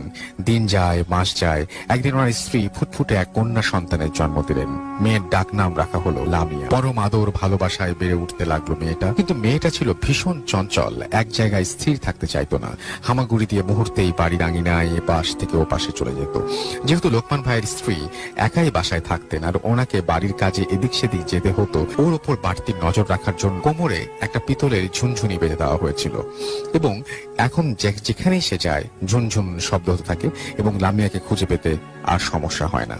এভাবেই দিন কাটতে থাকে। লামিয়াও হাঁটতে শিখে যায়, বাড়ির আনাচে কানাচে ঘুরে বেড়ায়, ওর সমবয়সী শিশুদের সাথে বাগানে খেলা করে। একদিন সন্ধ্যার আগে লামিয়াকে খুঁজে পাওয়া যাচ্ছিল না। ওদের বাড়ির পেছনে একটা পুকুর ছিল, ওই পুকুরেই পাওয়া গেল লামিয়ার মরদেহ। বাসায় কান্নাকাটির শোকের ছায়া নেমে এলো এলাকা জুড়ে। লোকমান ভাইয়ের স্ত্রী তখন ছিলেন 5-6 মাসের সন্তান সম্ভবা। মেয়ে হারানোর শোকে বারবার জ্ঞান হারাচ্ছিলেন। গর্ভের সন্তানের কথা চিন্তা করে ওনাকে হাসপাতালে ভর্তি করানো হলো। লোকমান ভাইয়ের কান্নাও যেন থামছে না। ওনার স্ত্রী হাসপাতালে থাকায় শেষবারের মতো মেয়েকে আর দেখার সুযোগ পান। তাই লামিয়ার কবর ওই বাগানের এক কোণে পুকুর পাড়ে দেয়া হয়। ওনাদের বাড়ি ঘরটা ছোট বড় গাছে ভরা। দিনের বেলা যত সুন্দর, রাতে তার চেয়ে ভয়ঙ্কর। 6-7 দিন পর ওনার স্ত্রীকে হাসপাতাল থেকে নিয়ে আসা হয়। ওনার স্ত্রী প্রায় সব সময়ই ওই কবরের পাশে গিয়ে কান্না করে আর প্রতিবেশীরা সান্ত্বনা দিয়ে তাকে নিয়ে আসে। 1 মাস কেটে যায়। মেয়ে হারানোর শোক কিছুটা ভুলে গেছেন ওনারা। একদিন রাত আনুমানিক 2:30 থেকে 3টা হবে। হঠাৎ লোকমান ভাইয়ের স্ত্রীর ঘুম ভেঙে যায়। ওনার কানে ঝুনঝুনির ঝুনঝুন ঝুনঝুন শব্দ ভেসে আসে। মনে হয় বাড়ির আঙিনায় ঝুনঝুনি পড়ে কেউ হাঁটছে, ঠিক যেমন লামিয়া হাঁটতো। উনি ভালো করে শব্দটা শোনার চেষ্টা করে। একবার উঠোনের এই পাশে আর একবার ও পাশে যাচ্ছে শব্দটা। ওনার সারা গায়ে কাঁটা দিয়ে ওঠে। উনি ভাবেন দরজা খুলে দেখবেন নাকি। এক সময় ওনার স্বামীকে ডেকে তুলে বললেন, হেই, তুমি কি শুনছো? লোকমান ভাই চোখ কসলাতে কসলাতে বললেন, কি শুনবো, কি হয়েছে? ওনার স্ত্রী বললেন, আমাদের লামিয়া যেমন উঠানে হাঁটতো আর ঝুনঝুনির শব্দ ঝুনঝুন শব্দ হতো, আমি সেই সব রকম শব্দ শুনতে পেলাম উঠোনে। দুজনেই 1 মিনিটের মতো চুপ করে রইলেন, কিন্তু আর কোনো শব্দ হলো না। লোকমান ভাই বললেন, মেয়ের শোক তুমি এখনো ভুলতে পারোনি, তাই তোমার কাছে এমনটা মনে হয়েছে। ওনার স্ত্রীও ভাবলেন, হয়তো হতে পারে ভুল শুনেছি। এরপর 3-4 দিন পর আবারও একদিন রাতে ওনার স্ত্রীর সাথে এমনটা হলো, কিন্তু ওই দিন আর স্বামীকে কিছু বললেন। উনি সাহস করে দরজা খুলতেও ভয় পাচ্ছেন, যদি কিছু দেখে ফেলেন তখন হয়তো গর্ভের সন্তান ক্ষতি হতে পারে। এভাবেই রাতেই ওনার স্ত্রী ঝুনঝুন শব্দটা শুনতে পায়। একটু ভয় লাগলেও ওনার কাছে শব্দটা শোনা একটা নেশার মতো হয়ে যায়। কিন্তু ওনার স্বামীকে আর তিনি সেটা বলেন না। তখন ওই এলাকায় বিদ্যুৎ পৌঁছায়নি। ওনাদের বাথরুমটা বাগানের এক পাশে ছিল। রাতে প্রকৃতির ডাকে সাড়া দেবার দিতে হলে ওনারা ওনার স্বামীকে নিয়ে যেতেন, কিন্তু কোনোদিন কিছু দেখেননি। একদিন রাতে লোকমান ভাইয়ের বাথরুম যাবার প্রয়োজন হয়। বাগান দিয়ে ঢুকতেই কুল গাছটা চোখে পড়ে যায়। ওই কুল গাছেই লামিয়ার জন্য একটা দোলনা ঝুলিয়ে দিয়েছিলেন তিনি। লামিয়া অন্য বাচ্চাদের সাথে নিয়ে ওই দোলনায় খেলা করত। লামিয়া মারা যাবার পরও লামিয়ার স্মৃতি হিসেবে ওই দোলনাটা খোলা হয়নি। লোকমান ভাই যখন ওই কুল গাছটার কাছাকাছি আসেন তখন চাঁদের আবছা আলোয় দেখতে পান দোলনাটা একা একা দুলছে। মনে হবে গাছে কেউ যেন দোল খাচ্ছে, আর এই মাত্র উঠে গেছে। বাতাসে দুলছে, তারও বিন্দু মাত্র সম্ভাবনা নেই, কারণ এক ফোঁটা বাতাসও তখন ছিল না। সব গাছের পাতা নীরব, একদম নিস্তব্ধ। আর বাতাসে দুললেও তা বুঝতে পারা যেত। ওনার সারা শরীর শীতল হয়ে আসে, আর ওই রাতের মতো সাহস করে তিনি বাথরুম সেরে চলে আসেন। ঘরে এসে শুয়ে ভাবতে থাকেন এবং কিন্তু কিছুই মিলাতে পারেন। পরের দিন সকালে দোলনাটা খুলে ফেলেন। এই 2-3 দিন পর মাঝরাতে লোকমান ভাইয়ের ঘুম ভেঙে যায়। তিনি শুনতে পারেন উঠোনে ঝুনঝুনির শব্দ এবং কেউ যেন ঝুনঝুনি পরে হাঁটছে এবং শব্দটা এদিক থেকে ওদিক যাচ্ছে। এবার স্ত্রীর কথাটা তার বিশ্বাস হয়। তিনি বিছানা থেকে উঠে সাহস করে কাঠের জানলার একটা পাট আলাদা করে খুলে দেখার চেষ্টা করেন, কিন্তু কিছুই চোখে পড়ে না, শব্দ আর হয় না। ওনার স্ত্রী জেগেই ছিল, তবে লোকমান ভাইকে বুঝতে দেয়। লোকমান ভাই জানালা বন্ধ করে বিছানায় আসা মাত্র ওনার স্ত্রী ফিসফিস করে বলে, জানালা খুলে কি দেখলে? লোকমান ভাই বলে, আজ আমিও ঝুনঝুনির শব্দ শুনতে পেয়েছি। ওনার স্ত্রী ভয় পাবে বলে তাই দোলনার কথাটা আর বলে না। ওনার স্ত্রী বলল, তুমি আজ পেয়েছো আর আমি প্রতি রাতে পাই। একদিন কাজ বেশি থাকায় লোকমান ভাইয়ের বাসায় আসতে রাত 8টার মতো বেজে যায়। তিনি সাইকেল থেকে নেমে গেট দিয়ে বাসায় প্রবেশ করতেই দেখতে পারেন একটা বাচ্চা মানুষের মতো ছায়া উঠোনের মাঝখানে দৌড়ে বাগানের দিকে চলে গেল। তিনি কোনো মতে সাইকেল রেখে ঢুকে যায়, স্ত্রীকে কিছু বলে না। একদিন রাতে খাবার সময় লোকমান ভাই তার ছোট ভাই বলে সেও নাকি উঠোনে ঝুনঝুনির শব্দ শুনতে পায়। জানালা খুলে দেখে কিছুই নেই। ওনারা ভয় পাবে বলে লোকমান ভাই ওর কথায় পাত্তা দেয় না। লোকমান ভাইদের বাগানের পাশে আয়নাল হক চাচাদের বাসা ছিল। একদিন আয়নাল হক চাচা লোকমান ভাইকে কথায় কথায় বলেন, লোকমান, তোমরা কি রাতে মোমবাতি নিয়ে বাথরুমে যাও? তোমার আর টর্চ আছে, ওটা নিয়ে যাবে। মোমবাতি নিয়ে বাথরুমে যাওয়াটা ঠিক না। লোকমান ভাই ভ্রু কুঁচকে বলেন, কই, না তো চাচা, আমরা মোমবাতি ব্যবহার করি না, কুপি নয়তো লণ্ঠন জ্বালাই, আর বাথরুমে গেলে টর্চ নিয়ে যায়। আয়নাল হক চাচা বলেন, তাহলে আমি রাতে কি দেখি? কেমন মিটমিটে আলো নিয়ে যায় আবার আসে তোমাদের বাগানে? লোকমান ভাই আগ্রহের সাথে জানতে চায়, একটু খুলে বলবেন কি চাচা? চাচা বলেন, আমি মাঝে মাঝে গভীর রাতে দেখি মোমের আলোর মতো একটা আলো পুকুর পাড়ে তোমার ওই মেয়ের কবরের কাছ থেকে তোমার বাসার দিকে চলে যায়, কিন্তু আলোটাকে কখনো বাতাসে দুলতে দেখিনি। লোকমান ভাই চাচাকে বলেন, কি বলেন? আমরা তো কোনোদিন কিছু দেখিনি, হয়তো ভুল দেখেছেন আপনি। এই বলে চলে যায় লোকমান ভাই, কিন্তু তার মনে চলে আসে অজানা ভয়। একদিন রাতে দরজা ধাক্কানোর শব্দে স্বামী স্ত্রী দুজনেরই ঘুম ভেঙে যায়। লোকমান ভাই ভাঙা ভাঙা কণ্ঠে বলেন, কে দরজা ধাক্কা দেয়? ওপাশ থেকে কান্না মাখা কণ্ঠে আওয়াজ আসে, আব্বু, আমি লামিয়া, দরজা খোলো, তোমরা আমাকে বাইরে রেখো কেন? আমার খুব কষ্ট হয়। আমার দোলনা খুলেছ কেন? স্বামী স্ত্রী দুজনেই শুনতে পায়। দুজনের দিকে তাকিয়ে থাকে কিছুক্ষণ। লোকমান ভাই সাহস করে উঠে দরজা খুলতেই দেখতে পায় একটা ছায়া বাগানের দিকে চলে গেল। সেদিন রাতে আর ঘুম হয় না। ফজরের নামাজ শেষে মসজিদের ইমাম সাহেবকে সবকিছু খুলে বলে। পরদিন বিকেলে ইমাম সাহেব এসে পানি পড়ে বাড়ির চারিদিকে ছিটিয়ে দিয়ে যায়। তারপর 2-3 মাস আর কিছু হয় না। সবাই সবকিছু ভুলে গেছে, আর ঘটনাটা এখানেই শেষ হলে ভালো হতো, কিন্তু না। লোকমান ভাইয়ের শাশুড়ি বাড়িতে আসেন। এদিকে ওনার স্ত্রীর সন্তান প্রসব করার সময় হয়। ওনাকে হাসপাতালে ভর্তি করা হয়। রাত 1:30 হবে। লোকমান ভাইয়ের স্ত্রী আবারও একটি কন্যা সন্তান প্রসব করেন। সবাই হাসপাতাল থেকে যায়, কিন্তু বাড়ি পাহারা দেওয়ার জন্য লোকমান ভাই ওনার ছোট ভাই লিয়াকতকে বাসায় যেতে বলেন। হাসপাতাল থেকে বাসায় আসতে লিয়াকতের 1 ঘন্টার মতো সময় লাগে। ফজরের নামাজ শেষে লোকমান ভাই যখন বাসায় আসেন তখন দেখতে পান ওনার ছোট ভাই উঠোনে পড়ে আছেন। পানি ছিটিয়ে জ্ঞান ফেরানো হয় লিয়াকতের শরীরে তখন অনেক জ্বর। জানতে চায় ওর কি হয়েছিল। লিয়াকত বলে, আমি যখন বাসায় ঢুকি তখন দেখতে পাই আমাদের ঘরের দরজার সামনে ছোট একটি মেয়ে দাঁড়ানো। আমি কে ওখানে বলতেই যখন আমার দিকে ঘুরে দাঁড়ায় তখন দেখি ওটা লামিয়া। ওর মুখটা পুকুর থেকে তোলার সময় যেমন ফ্যাকাশে ছিল ওই রকমই আছে। আমার দিকে হাত বাড়িয়ে দিয়ে বলছিল কোলে নিতে। আমার আর কিছু মনে নেই। লিয়াকতের জ্বর 4-5 দিন ছিল, কিন্তু জ্বর ভালো হয়ে গেলেও রাতে স্বপ্ন দেখতো ওই ঘটনা আর চিৎকার দিয়ে উঠতো। শহরের বড় মসজিদের ইমামকে ঘটনা বলার পর ইমাম সাহেব এসে বাড়ি বন্ধ করে দিয়ে যান।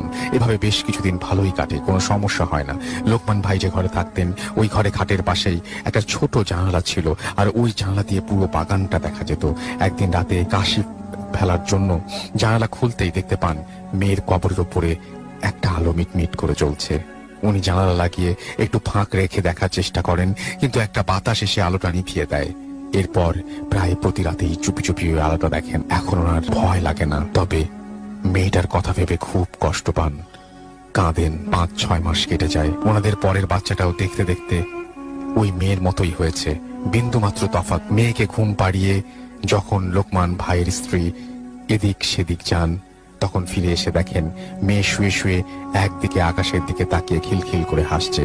দেখলে মনে হবে কারোর সাথে খেলছে, অথচ 2-3 মিনিট হবে ঘুম পাড়িয়ে গেছে। সামনে গেলে একটা বাতাস শো করে চলে যায়। প্রায় এমন হয় ওনার স্বামীকে বলেন, ওনার স্বামী বলার যা হবার হোক, তবে ভয় পাবার কিছু নেই। আমার মন বলে ও আমার মেয়ে, আমাদের কোনো ক্ষতি সে করবে না। অনেকেই রাতে লোকমান ভাইদের বাগানে আলো জ্বলতে নিত্যে দেখেছে। ওনার পরের মেয়েটাও আস্তে আস্তে হাঁটতে শিখে যায়। একদিন দুপুরে ওনার স্ত্রী রান্না করছিল, এমন সময় ওই পাগলটা যে এসেছিল সে আবার আসে। লোকমান ভাইয়ের স্ত্রী পাগলকে বসতে বলেন, কিন্তু পাগলটা না বসে শুধু বলে, তোকে না বলেছিলাম সন্তানকে চোখে চোখে রাখবি? শোন, তোর মেয়ের জানাজার নামাজ যে ইমামকে দিয়ে পড়িয়েছিলি, কোনো একটা কারণে তার কোনো একটা ঝামেলা হয়েছিল সেখানে, তাই মেয়ের জানাজা পরিপূর্ণ হয়। ভালো ইমাম আরো একজন ইমামকে দিয়ে গায়েবী জানাজা পড়িয়ে দিস, সব ঠিক হয়ে যাবে। এই বলে পাগলটা চলে যায়। পরে জানাজা পড়ানো হয় এবং সব ঠিক হয়ে যায়, আর কোনো সমস্যা হয় না। পরে যে মেয়ে হয় সেও বড় হয়ে যায়, বিয়ে হয়ে যায়। এখন অবশ্য তারা ওই বাড়ি বিক্রি করে অন্য জায়গায় চলে গেছে। সম্পূর্ণ সত্য একটা ঘটনা। যতটুকু নিজে দেখেছি তার চেয়ে আমার মা বাবার মুখে শুনেছি ভালোভাবে। এলাকার মুরব্বী যারা ছিলেন সবাই এই ঘটনা জানেন। হয়তো গুছিয়ে লিখতে পারিনি, ভালো লাগলে শ্রোতাদের পড়ে শোনাবেন। আমার কাছে আরো ঘটনা রয়েছে, সময় পেলে পাঠিয়ে দেব।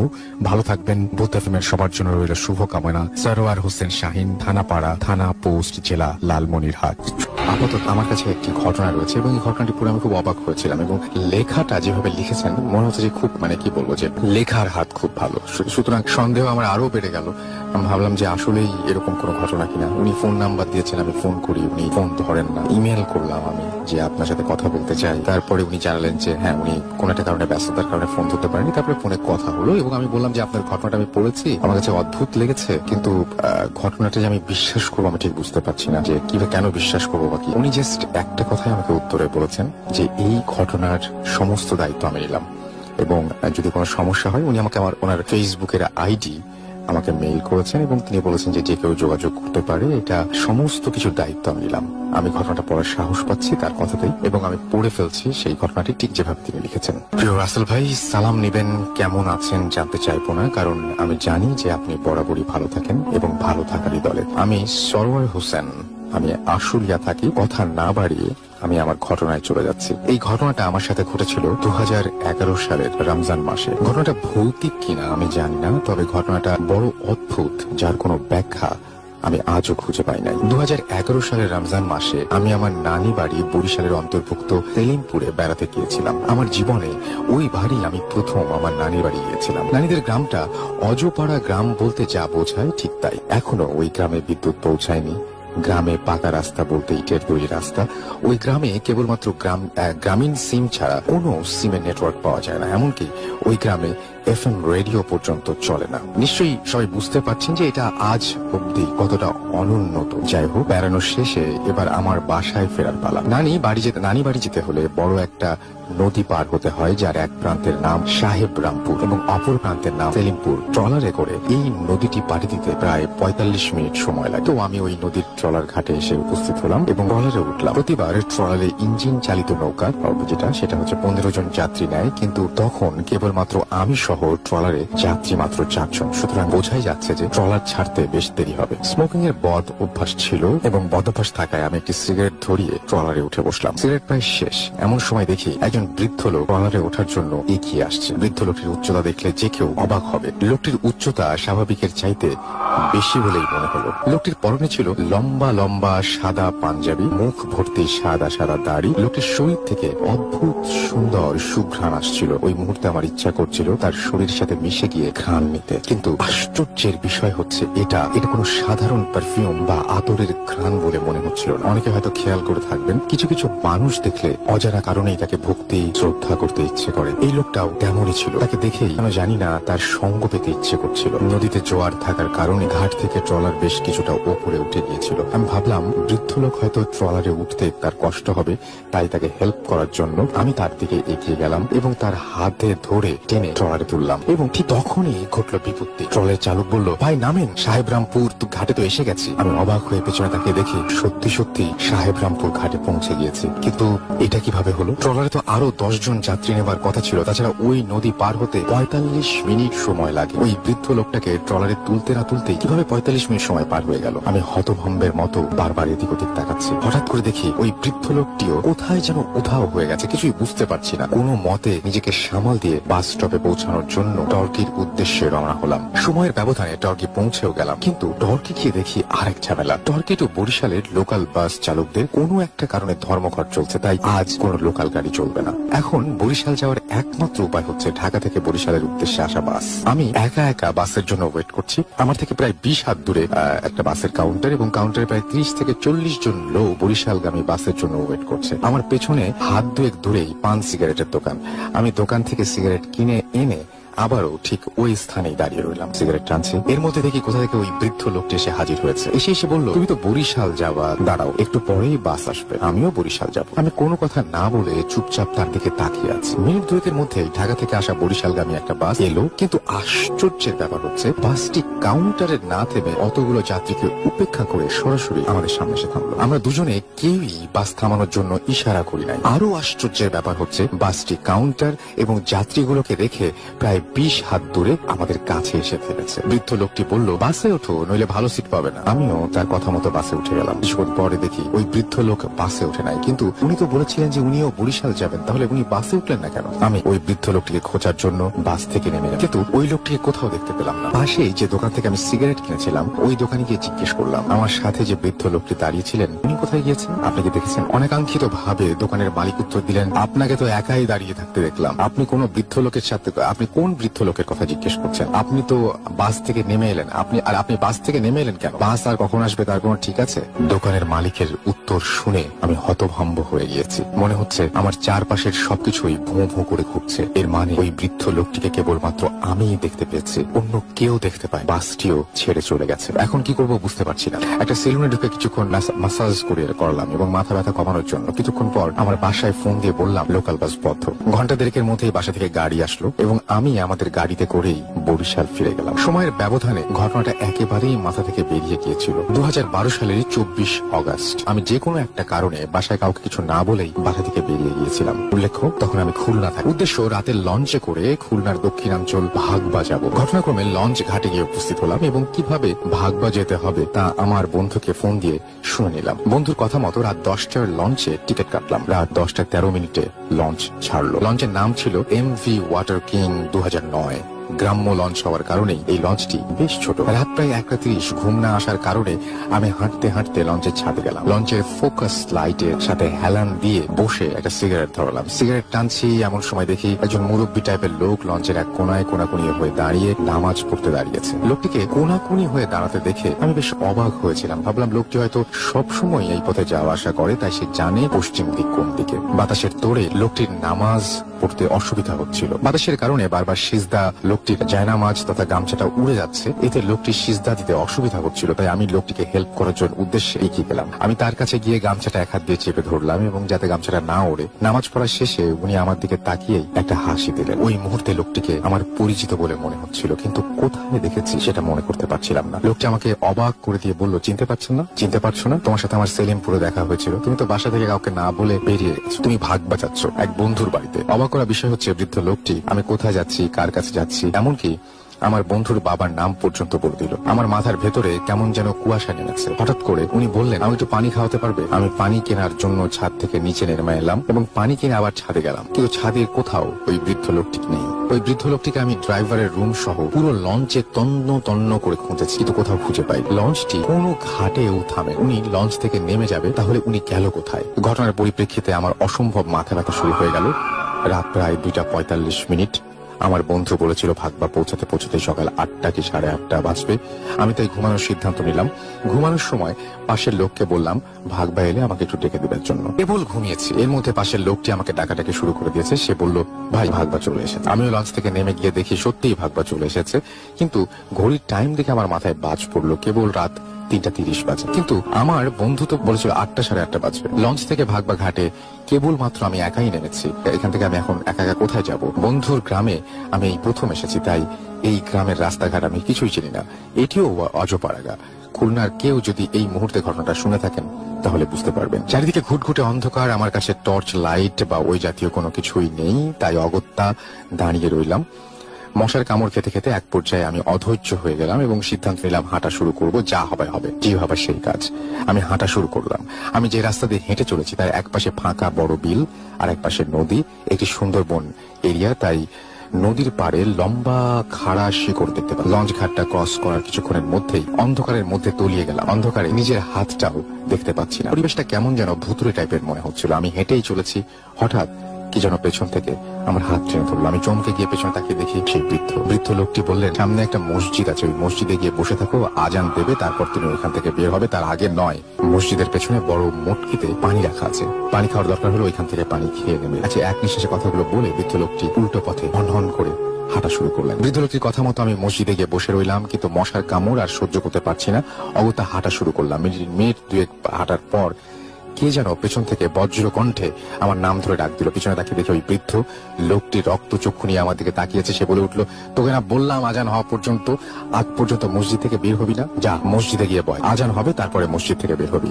এটা তোর কাছে রাখ, সব সময় এটা তোর কাছে রাখবি, এটা কখনো হাতছাড়া করবি না, কোনোদিনও এটা খুলবি না। কথাগুলো বলে বৃদ্ধ আবারও উল্টো পথে চলে গেল। আমি আবারও মসজিদে ফিরে গেলাম। হঠাৎ ওই মুরব্বীর কথাও খেয়াল হতেই মনে পড়লো, ওই মুরব্বীর পা থেকে মাথা অব্দি স্পষ্ট দেখেছি, কিন্তু ওনার হাতে তো কোনো আলো ছিল না। তাহলে এত অন্ধকারের ভেতর আমি কিভাবে ওনাকে দেখতে পেলাম? কিছুই বুঝতে পারছি না। আমার সাথে সব কি হচ্ছে?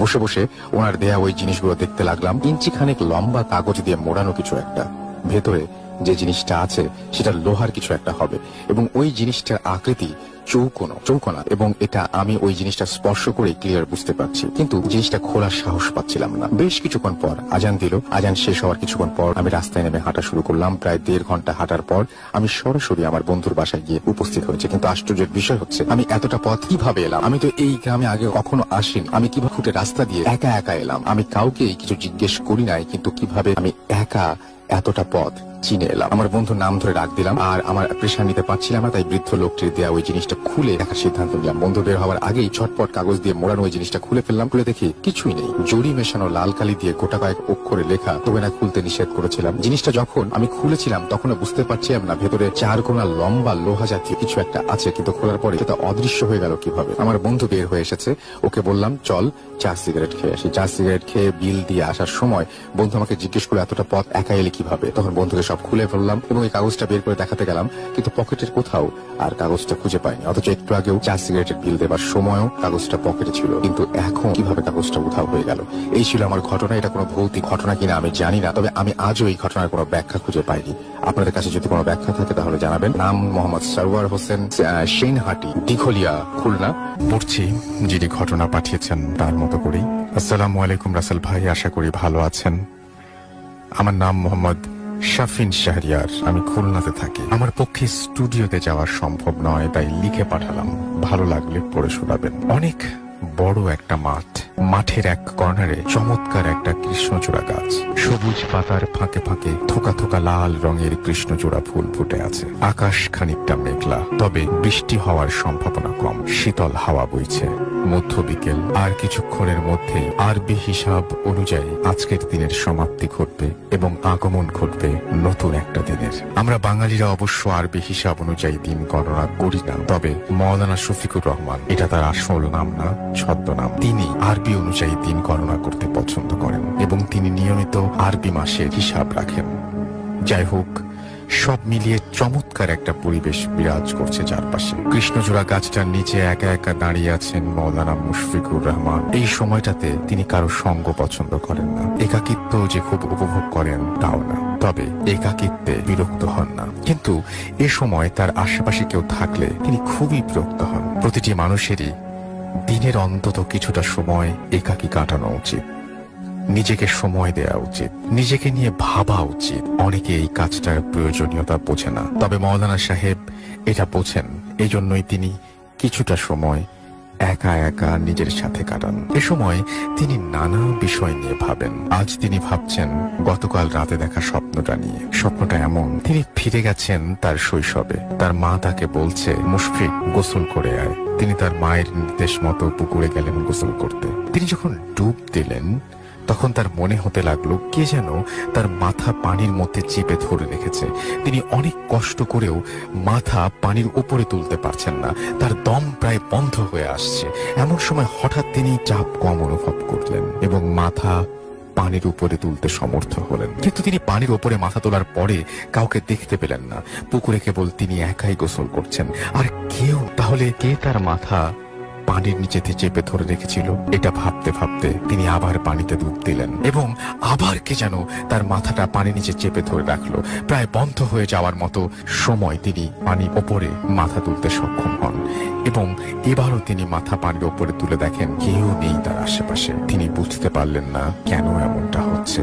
তিনি আবার ডুব দিলেন এবং তার মাথা আবারও কে যেন চেপে ধরে রেখেছে বলে তার মনে হলো এবং তার দম বন্ধ হয়ে আসছিল।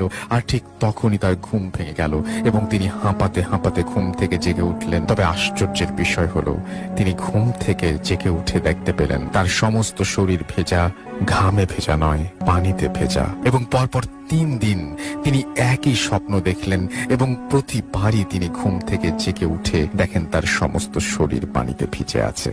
তিনি কারো কাছে তার এই অদ্ভুত স্বপ্নের কথা বললেন না, কারণ তিনি মাওলানা মানুষ এবং তিনি নিজেই ঝাড়ফুঁক করেন।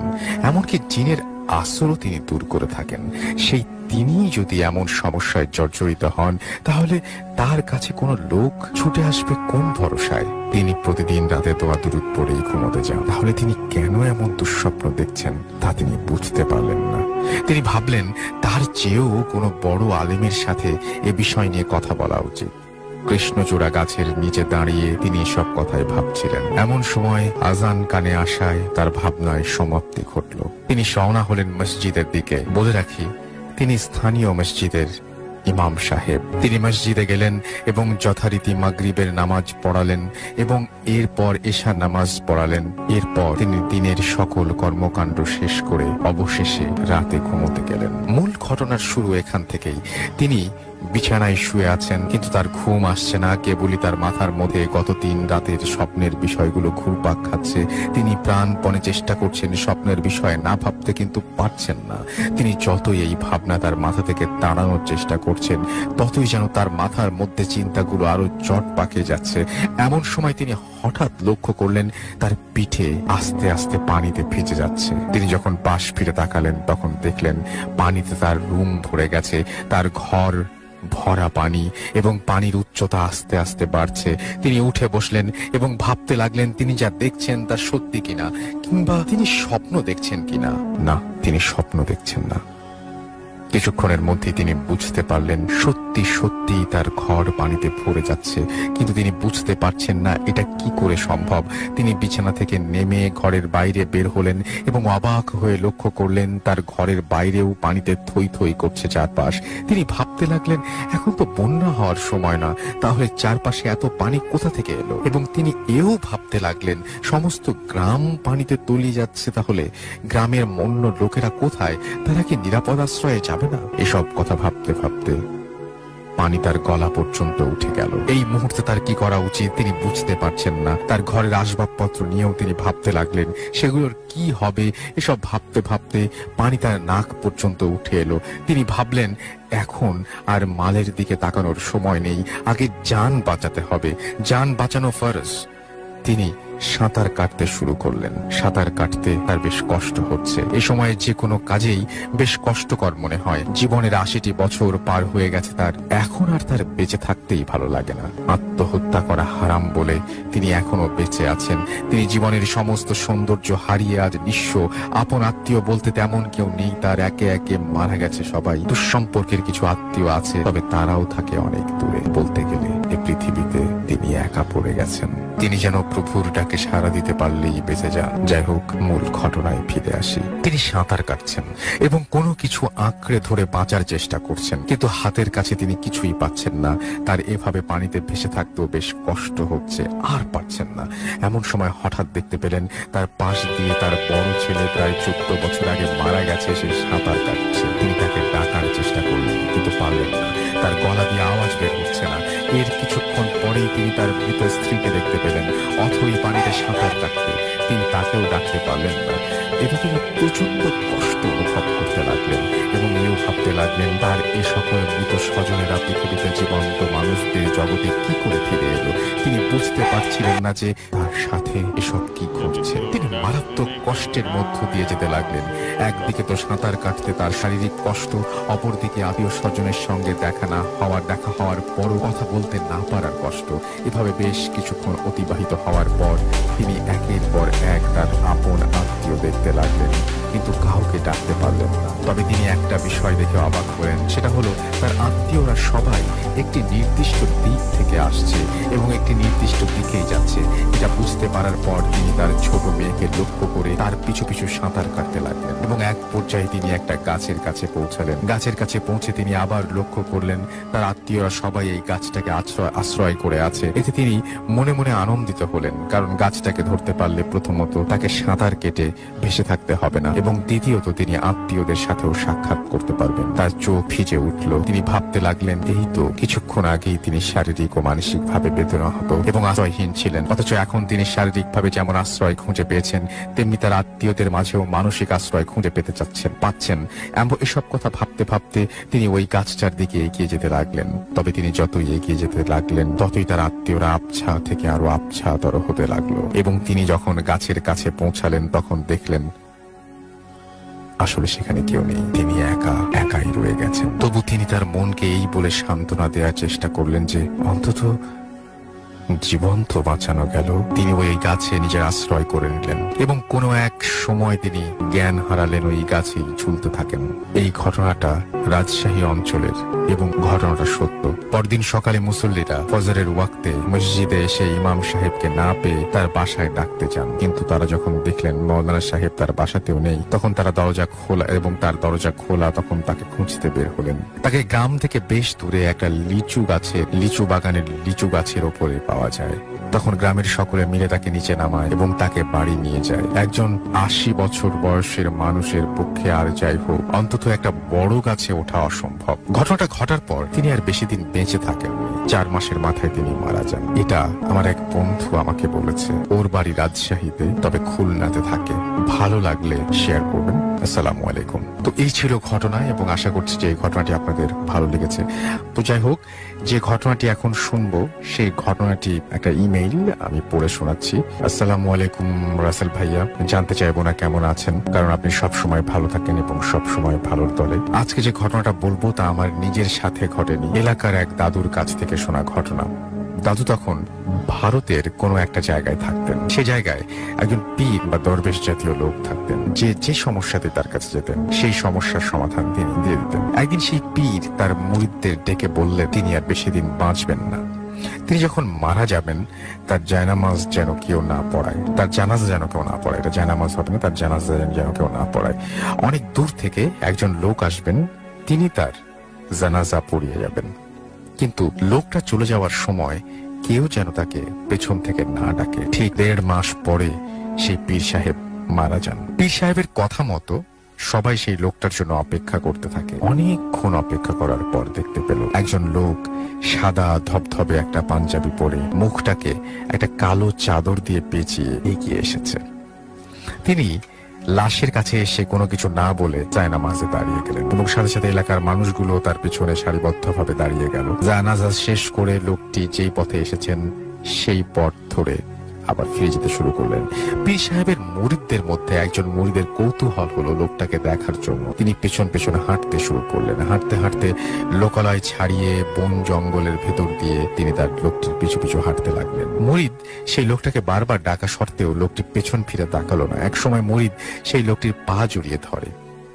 তখন লোকটি দাঁড়িয়ে মুরিদকে জিজ্ঞেস করে, তোমাদের পীর সাহেব কি তোমাদের বলেননি আমার কাছে কিছু জানতে না চাওয়ার জন্য? তখন মুরিদ উত্তর দিল, জি বলেছে। তারপরও আমি জানতে চাই আপনি কে? তখন লোকটি তার মুখের কাপড় সরিয়ে দিয়ে রাগী গলায় বলে, দেখো। মুরিদ লোকটাকে দেখে এবং আর ঠিক থাকতে পারে না, কারণ লোকটা আর কেউ ছিল না, তাদের যে পীর সাহেব মারা গেছেন সেই পীর সাহেবই ছিলেন। এই ছিল আমার ঘটনা। আমার কাছে আরো অনেক ঘটনা আছে, এমনকি আমার নিজের জীবনের সাথে ঘটে যাওয়া অনেক ঘটনা আছে। রাকিব ইমতিয়াজ, ভোলাকোট, রামগঞ্জ, লক্ষ্মীপুর থেকে এই ঘটনাটি পাঠিয়েছেন। ইমেলটি আপনাদের ভালো লাগবে। হ্যালো রাসেল ভাই, আশা করি আপনি ভালো আছেন, কারণ আমি জানি আপনি ভালোর দলে। আমার নাম গোলাম দস্তগীর নাহিদ। আমি দিনাজপুরের নবাবগঞ্জের ভাদুরিয়ার বাজিতপুর গ্রাম থেকে বলছি। আপনার হয়তো মনে আছে যে এর আগে আমি একটা ঘটনা ভূত এফএম শেয়ার করেছিলাম, যেটা 16/6/2017 তারিখে পড়া হয়েছিল। কিন্তু আজ আমি আপনার সাথে 16 তারিখে ইমেলটি ছিল, ওকে, কিন্তু আজ আমি আপনার সাথে আরো একটি বাস্তব ঘটনা শেয়ার করব। ঘটনাটি আমি ও আমার 3 বন্ধুর সাথে ঘটে যাওয়া। মূল ঘটনা একটি পুরনো কবরস্থানকে নিয়ে। প্রথমেই আমি আমার 3 বন্ধুর নাম উল্লেখ করতে চাই যাদের সাথে এই ঘটনা ঘটে। তাদের নাম হচ্ছে এখলাস, সজীব এবং হাবিব। আর সেই জায়গাটির বর্ণনা দিয়ে নেই যেখানে আমাদের সাথে ঘটনাটি ঘটে। জায়গাটি এমন যে আমাদের গ্রাম থেকে 1 কিলোমিটার দূরে ধানের মাঠের ঠিক মাঝখানে 100 বছরের একটি পুরনো কবরস্থান আছে। ওই কবরস্থানের মধ্যে দুটি বিশাল বট গাছ আছে। এখনো সেই বট গাছ ঠিক একই মতো আছে। আর একটা বট গাছ লাগিয়েছে গ্রামের মানুষ। মোট 3টি বট গাছ আছে, তার মধ্যে বড় গাছ দুটি কবরস্থানের ঠিক একই রকম বয়সের, আর বাকি একটা ছোট। গ্রাম থেকে কবরস্থানে যাবার জন্য তেমন ভালো কোনো রাস্তাঘাটের ব্যবস্থা ছিল না, গ্রামে বিদ্যুৎ ছিল না। একদম অজপাড়াগা একটা গ্রাম। ধানের ক্ষেতের চওড়া আল দিয়ে যেতে হতো ওই কবরস্থানে। পথটা গ্রামের শেষ থেকে শুরু হয়ে সোজা পুরনো কবরস্থানে গিয়ে শেষ হয়েছে। ওই পুরনো কবরস্থানের পাশে একটা পুকুর ছিল।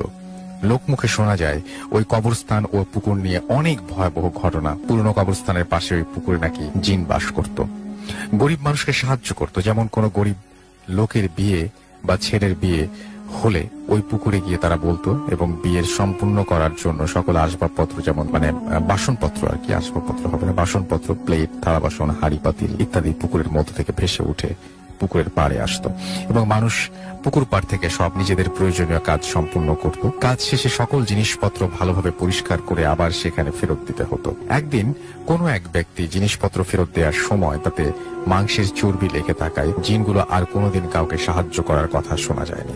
জিনগুলো নাকি সারা জীবনের জন্য ওই পুকুর থেকে চলে যায়। আবার ওই পুকুরের পাশে কবরস্থান নিয়ে লোকমুখে এখনো শোনা যায় অনেক ভয়ানক ঘটনা। যেমন ওই কবরস্থানে কোনো এক গ্রামের সকল মৃত মানুষের লাশ কবর দেয়া হতো, এবং কিছু লোক নাকি রাতের অন্ধকারে মৃত ব্যক্তির মাথা কেটে নিয়ে যেত। পরদিন সকালে মাথা কাটা ব্যক্তির লাশ কবরের উপর পাওয়া যেত। এই ঘটনা বেশ কিছুদিন ধরে চলতে থাকে। এই ঘটনার সূত্রপাত হয় অচেনা এক ব্যক্তির লাশ পুরনো কবরস্থানে দাফন করার পর থেকে। কোন এক অশুভ রাতে গ্রামের বাইরে পুরনো কবরস্থানের সব থেকে বড় বট গাছে অচেনা এক ব্যক্তির লাশ দুটি হাতের আঙুল কাটা অবস্থায় লতার সঙ্গে ঝুলতে দেখা যায়। হঠাৎ এক অচেনা ব্যক্তির লাশ দেখে গ্রামের মানুষ অনেক ভয় পেয়ে যায়। গ্রামের সকলে লাশটিকে চিনতে না পারায় সকল গ্রামে ঢেরা পিটিয়ে খবর দেয়া হয়। বিভিন্ন গ্রাম থেকে শত শত মানুষ লাশটিকে দেখতে আসেন, কিন্তু কোনো গ্রামের মানুষ লাশটিকে চিনতে পারে না। অবশেষে গ্রামের মানুষ লাশটিকে রাতারাতি পুরনো কবরস্থানে দাফনের ব্যবস্থা করে, এবং দাফন কাজ শেষ করে গ্রামের মানুষ চলে আসে। পরদিন সকালে সেই মৃতদেহ সহ আরো 2জন অচেনা ব্যক্তির মৃতদেহ ওই কবরের ওপর মাথা কাটা অবস্থায় পাওয়া যায়। কিন্তু অবাকের বিষয়, গত রাতের লতায় ঝুলে থাকা লাশটির মাথা অক্ষত ছিল। বাকি 2জন লোকের মাথা শরীর থেকে সম্পূর্ণ আলাদা এবং নিখোঁজ ছিল। এই দেখে গ্রামের মানুষ আতঙ্কে পড়ে যায়। তারা মনে করে কে বা কারা এসে রাতে অন্ধকারে লাশের মাথা কেটে নিয়ে যায়। তাই গ্রামের মানুষ কবরস্থান পাহারা দেওয়ার ব্যবস্থা করে। কবর পাহারা দেওয়ার জন্য 2জন জওয়ানকে রাখা হয়, এবং তারা হাতে টর্চ ও লাঠি নিয়ে রাত 10টা থেকে ভোর 4টা পর্যন্ত কবর পাহারা দিতে শুরু করে। 3 দিন পর্যন্ত তারা খুব ভালোভাবে কবরস্থান পাহারা দেয়। 4র্থ দিনে তারা কবরস্থানে কান্নার শব্দ শুনতে পায়, এবং তারা টর্চ দিয়ে পুরো কবরস্থান খুঁজতে থাকে, কিন্তু কোথাও কাউকে পায় না। কিন্তু এক সময় পুরো কবরস্থান খোঁজা শেষে সেই পুকুর পাড়ে টর্চ দিয়ে দেখে অনেকগুলো শেয়াল একসাথে একটি লাশকে ছিঁড়ে খাচ্ছে। শেয়ালগুলো স্বাভাবিকের থেকে অনেক বড় ছিল, এবং তাদের চোখগুলো জ্বলজ্বল করছিল। এই দেখে তারা প্রাণপণে নিজের গ্রামের দিকে ছুটতে থাকে এবং গ্রামের সকল মানুষকে ঘটনা খুলে বলে। সঙ্গে সঙ্গে গ্রামের মানুষ তার আগুনের মশাল নিয়ে সেই পুরনো কবরস্থানের দিকে এগোতে থাকে এবং তারা পুরনো কবরস্থানে পৌঁছানোর পর সকালে সকলে মিলে নিজ চোখে সেই একই জিনিস দেখতে পায়। একটি লাশকে কিছু শেয়াল মিলে ছিঁড়ে খাচ্ছে। সব গ্রামের সকল মানুষ যখন শেয়ালগুলোর উপর আক্রমণ করে তৎক্ষণাৎ শেয়ালগুলো সেখান থেকে পালিয়ে যায়। পরে তারা লাশটি পেলেও লাশের মাথা নিখোঁজ ছিল এবং অনেক খোঁজার পরও লাশটির মাথা খুঁজে পাওয়া যায় না। লাশের হাত দুটি দেখে গ্রামের মানুষ বুঝতে পারে এইটা সেই বট গাছের লতায় ঝুলতে থাকা লাশটি। তখন গ্রামের মানুষ ধরেই নেয় যে লাশটি তাদের ও তাদের কবরস্থানের জন্য শুভ নয়, কারণ ওই লাশটি কবর দেওয়ার পর থেকে সকল লাশের মাথা চুরি হচ্ছে। তাই সকলে মিলে লাশটি গ্রামের সীমানার বাইরে মাটি চাপা দেওয়ার ব্যবস্থা করে। পরের দিন অনেক দিন ধরে কান্নার শব্দ ও মাথা কাটার কোনো ঘটনা শোনা যায় না। একদিন হঠাৎ কবরস্থানে পাহারা দেওয়া দুই ব্যক্তির মধ্যে এক যুবক ব্যক্তির মৃত্যু হয় এবং সেই যুবক ব্যক্তির কবর ওই পুরনো কবরস্থানে দেয়া হয় এবং সেই রাত থেকে গ্রামে অনেক বিকট চিৎকার এবং কান্নার আওয়াজ পাওয়া যেত। এই কান্নার আওয়াজ শুধুমাত্র রাত 1টা থেকে 2টা পর্যন্ত শোনা যেত। এই কান্নার আওয়াজ 7 দিন পর্যন্ত চলতে থাকে। এই ঘটনা নিয়ে গ্রামের মানুষ অনেক ভয়ে ছিল। গ্রামের সকলে সিদ্ধান্ত নিল যে শুক্রবারের দিন মসজিদের ইমামকে নিয়ে ওই কবরস্থান পাহারা দেয়া যুবকের লাশ কবর থেকে তুলে বাইরে পুঁতে রাখে। তখন তারা শুক্রবারে জুম্মার নামাজ আদায় করে পুরনো কবরস্থানে যাত্রা শুরু করে লাশটি তুলে অন্য স্থানে দাফন করার জন্য। কিন্তু তারা পুরনো কবরস্থানে গিয়ে যা দেখে গ্রামের মানুষ আরো বেশি আতঙ্কে পড়ে যায়। তারা দেখে ওই কবর পাহারা দেওয়া যুবক ব্যক্তির লাশ ঠিক একইভাবে মাথা কাটা অবস্থায় কবরের উপর পড়ে আছে। পুরো শরীর পচে গেছে। গ্রামের মানুষ পচা লাশটি বস্তার মধ্যে ভরে গ্রামের বাইরে নিয়ে রেখে আসে। তারপর অনেকদিন যাবৎ কবরস্থানে আর কোনো লাশ কবর দেওয়া হয় না। গ্রামের মানুষ ওই কবরস্থানে লাশ দাফন করা একেবারে নিষিদ্ধ করে দেয়। তারপর আমাদের সময় অর্থাৎ 2008 সালে অনেক বছর পর কবরস্থানটিতে আবার নতুন করে মানুষ কবর দেওয়া শুরু করার সিদ্ধান্ত নেয় মসজিদ কমিটি। তারপর পুরনো কবরস্থানটি আবার নতুন করে চালু করার জন্য কাজ শুরু হয়। অনেক লোক লাগিয়ে কবরস্থান পরিষ্কার করা হয়, সকল ঝোপঝাড় কেটে সাফ করা হয়। একটানা 9 বছর কবরস্থানটি ভালোই চলছিল, কিন্তু স্বপ্নেও ভাবিনি আমাদের সঙ্গে আবার সেই পুরনো ঘটনা ঘটতে চলেছে। সেদিন সকাল থেকেই আমাদের 3 বন্ধু, দিনটা অন্য দিনের মতো খুব একটা ভালো যাচ্ছিল না। শুধু মনে হচ্ছিল আজ কি যেন একটা হবে। যেমন কথা তেমন কাজ। ওই দিন বিকেল 5টার সময় আমাদের গ্রামের দুঃসম্পর্কের এক আঙ্কেল মারা যায়। সকলে অবাক, অল্প বয়সে মৃত্যু, তা আবার সুস্থ মানুষ ভাবে হয়তো হার্ট অ্যাটাক এর কারণে মৃত্যু হয়েছে। যাই হোক, সকলে দ্রুত সম্ভব দাফনের কাজ তাড়াতাড়ি শেষ, কিন্তু সকল কাজ সম্পূর্ণ করতে করতে আত্মীয় স্বজন আস্তে আস্তে রাত 8টা বেজে যায়। তখন গ্রামের মানুষ লাশটি নিয়ে পুরনো কবরস্থানের দিকে যাত্রা শুরু করে। আমরা 3 বন্ধু ওই লাশের পেছনে ছিলাম এবং সবচেয়ে অবাক করার বিষয় হচ্ছে লাশের পেছনে যত মানুষ হবার কথা তার অর্ধেক মানুষও ছিল না। আমরা ভাবলাম রাত হয়ে গেছে বলে হয়তো মানুষ কম। এই কথা ভেবে আমরা কিছুক্ষণ হাঁটার পর লাশটি কবরস্থানে নিয়ে পৌঁছালাম। এমনিতেই অন্ধকার, কবরস্থানটার ওপর আবার এই কবরস্থান নিয়ে মানুষের মুখে অনেক কথাও প্রচলিত আছে। সকলে চিন্তা ভাবনা করে তাড়াতাড়ি লাশ দাফন করে বাসায় চলে আসি। যাই হোক, লাশ রেখে টর্চের আলোতে জানাজা ভালোভাবে শেষ করা হলো। এবার লাশ কবরে নামানোর জন্য সবার অনুমতি নিয়ে লাশ কবরে নামার কাজও ভালোভাবে শেষ করা হয়। আমরা 4 বন্ধু সবার শেষে কবরে মাটি দিই, কারণ আমার বাড়ি থেকে প্ল্যান করে আমরা এসেছিলাম যে সবার শেষে কবরস্থান থেকে বের হব। সবার মনেই ভয় কাজ করছিল, তবুও আমরা টর্চ নিয়ে রেডি। আজ যা হবার হবে।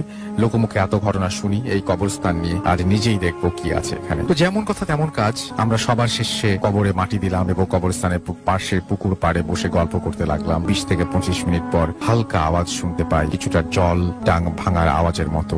তখন আমরা ভাবি কেউ আসলো মনে হয় কবরে মাটি দেওয়ার জন্য। বকা খাওয়ার ভয়ে 4 বন্ধু চুপটি মেরেছিলাম, গাছের আলোয় লুকিয়ে পড়ে যাতে আমাদের দেখা না যায়। প্রায় 10-15-20 মিনিট অপেক্ষা করি। সেই দিন ছিল চাঁদনি রাত।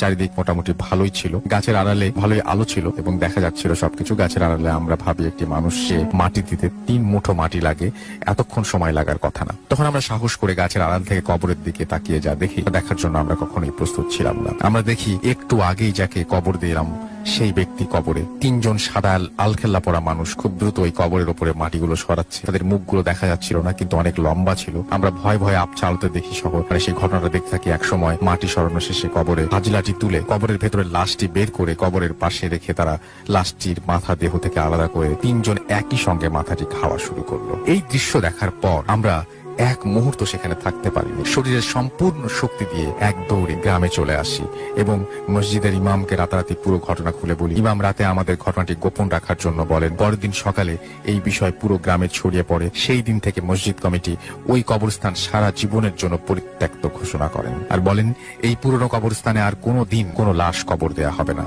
এবং ওই কবরস্থান পুরো একই মতো আছে সবকিছু, শুধু যাবার পথে রাস্তাঘাট সব আগের মতোই আছে, একটু উন্নতি হয়েছে যদিও। তো এই ছিল 4 বন্ধুর জীবনে ঘটে যাওয়া বিশাল অভিজ্ঞতা যা আপনাদের সাথে শেয়ার করলাম। ভালো লাগলে শেয়ার করবেন। স্টুডিওতে এসে আমার পক্ষে ঘটনা বলা সম্ভব নয়, তাই লিখে পাঠালাম।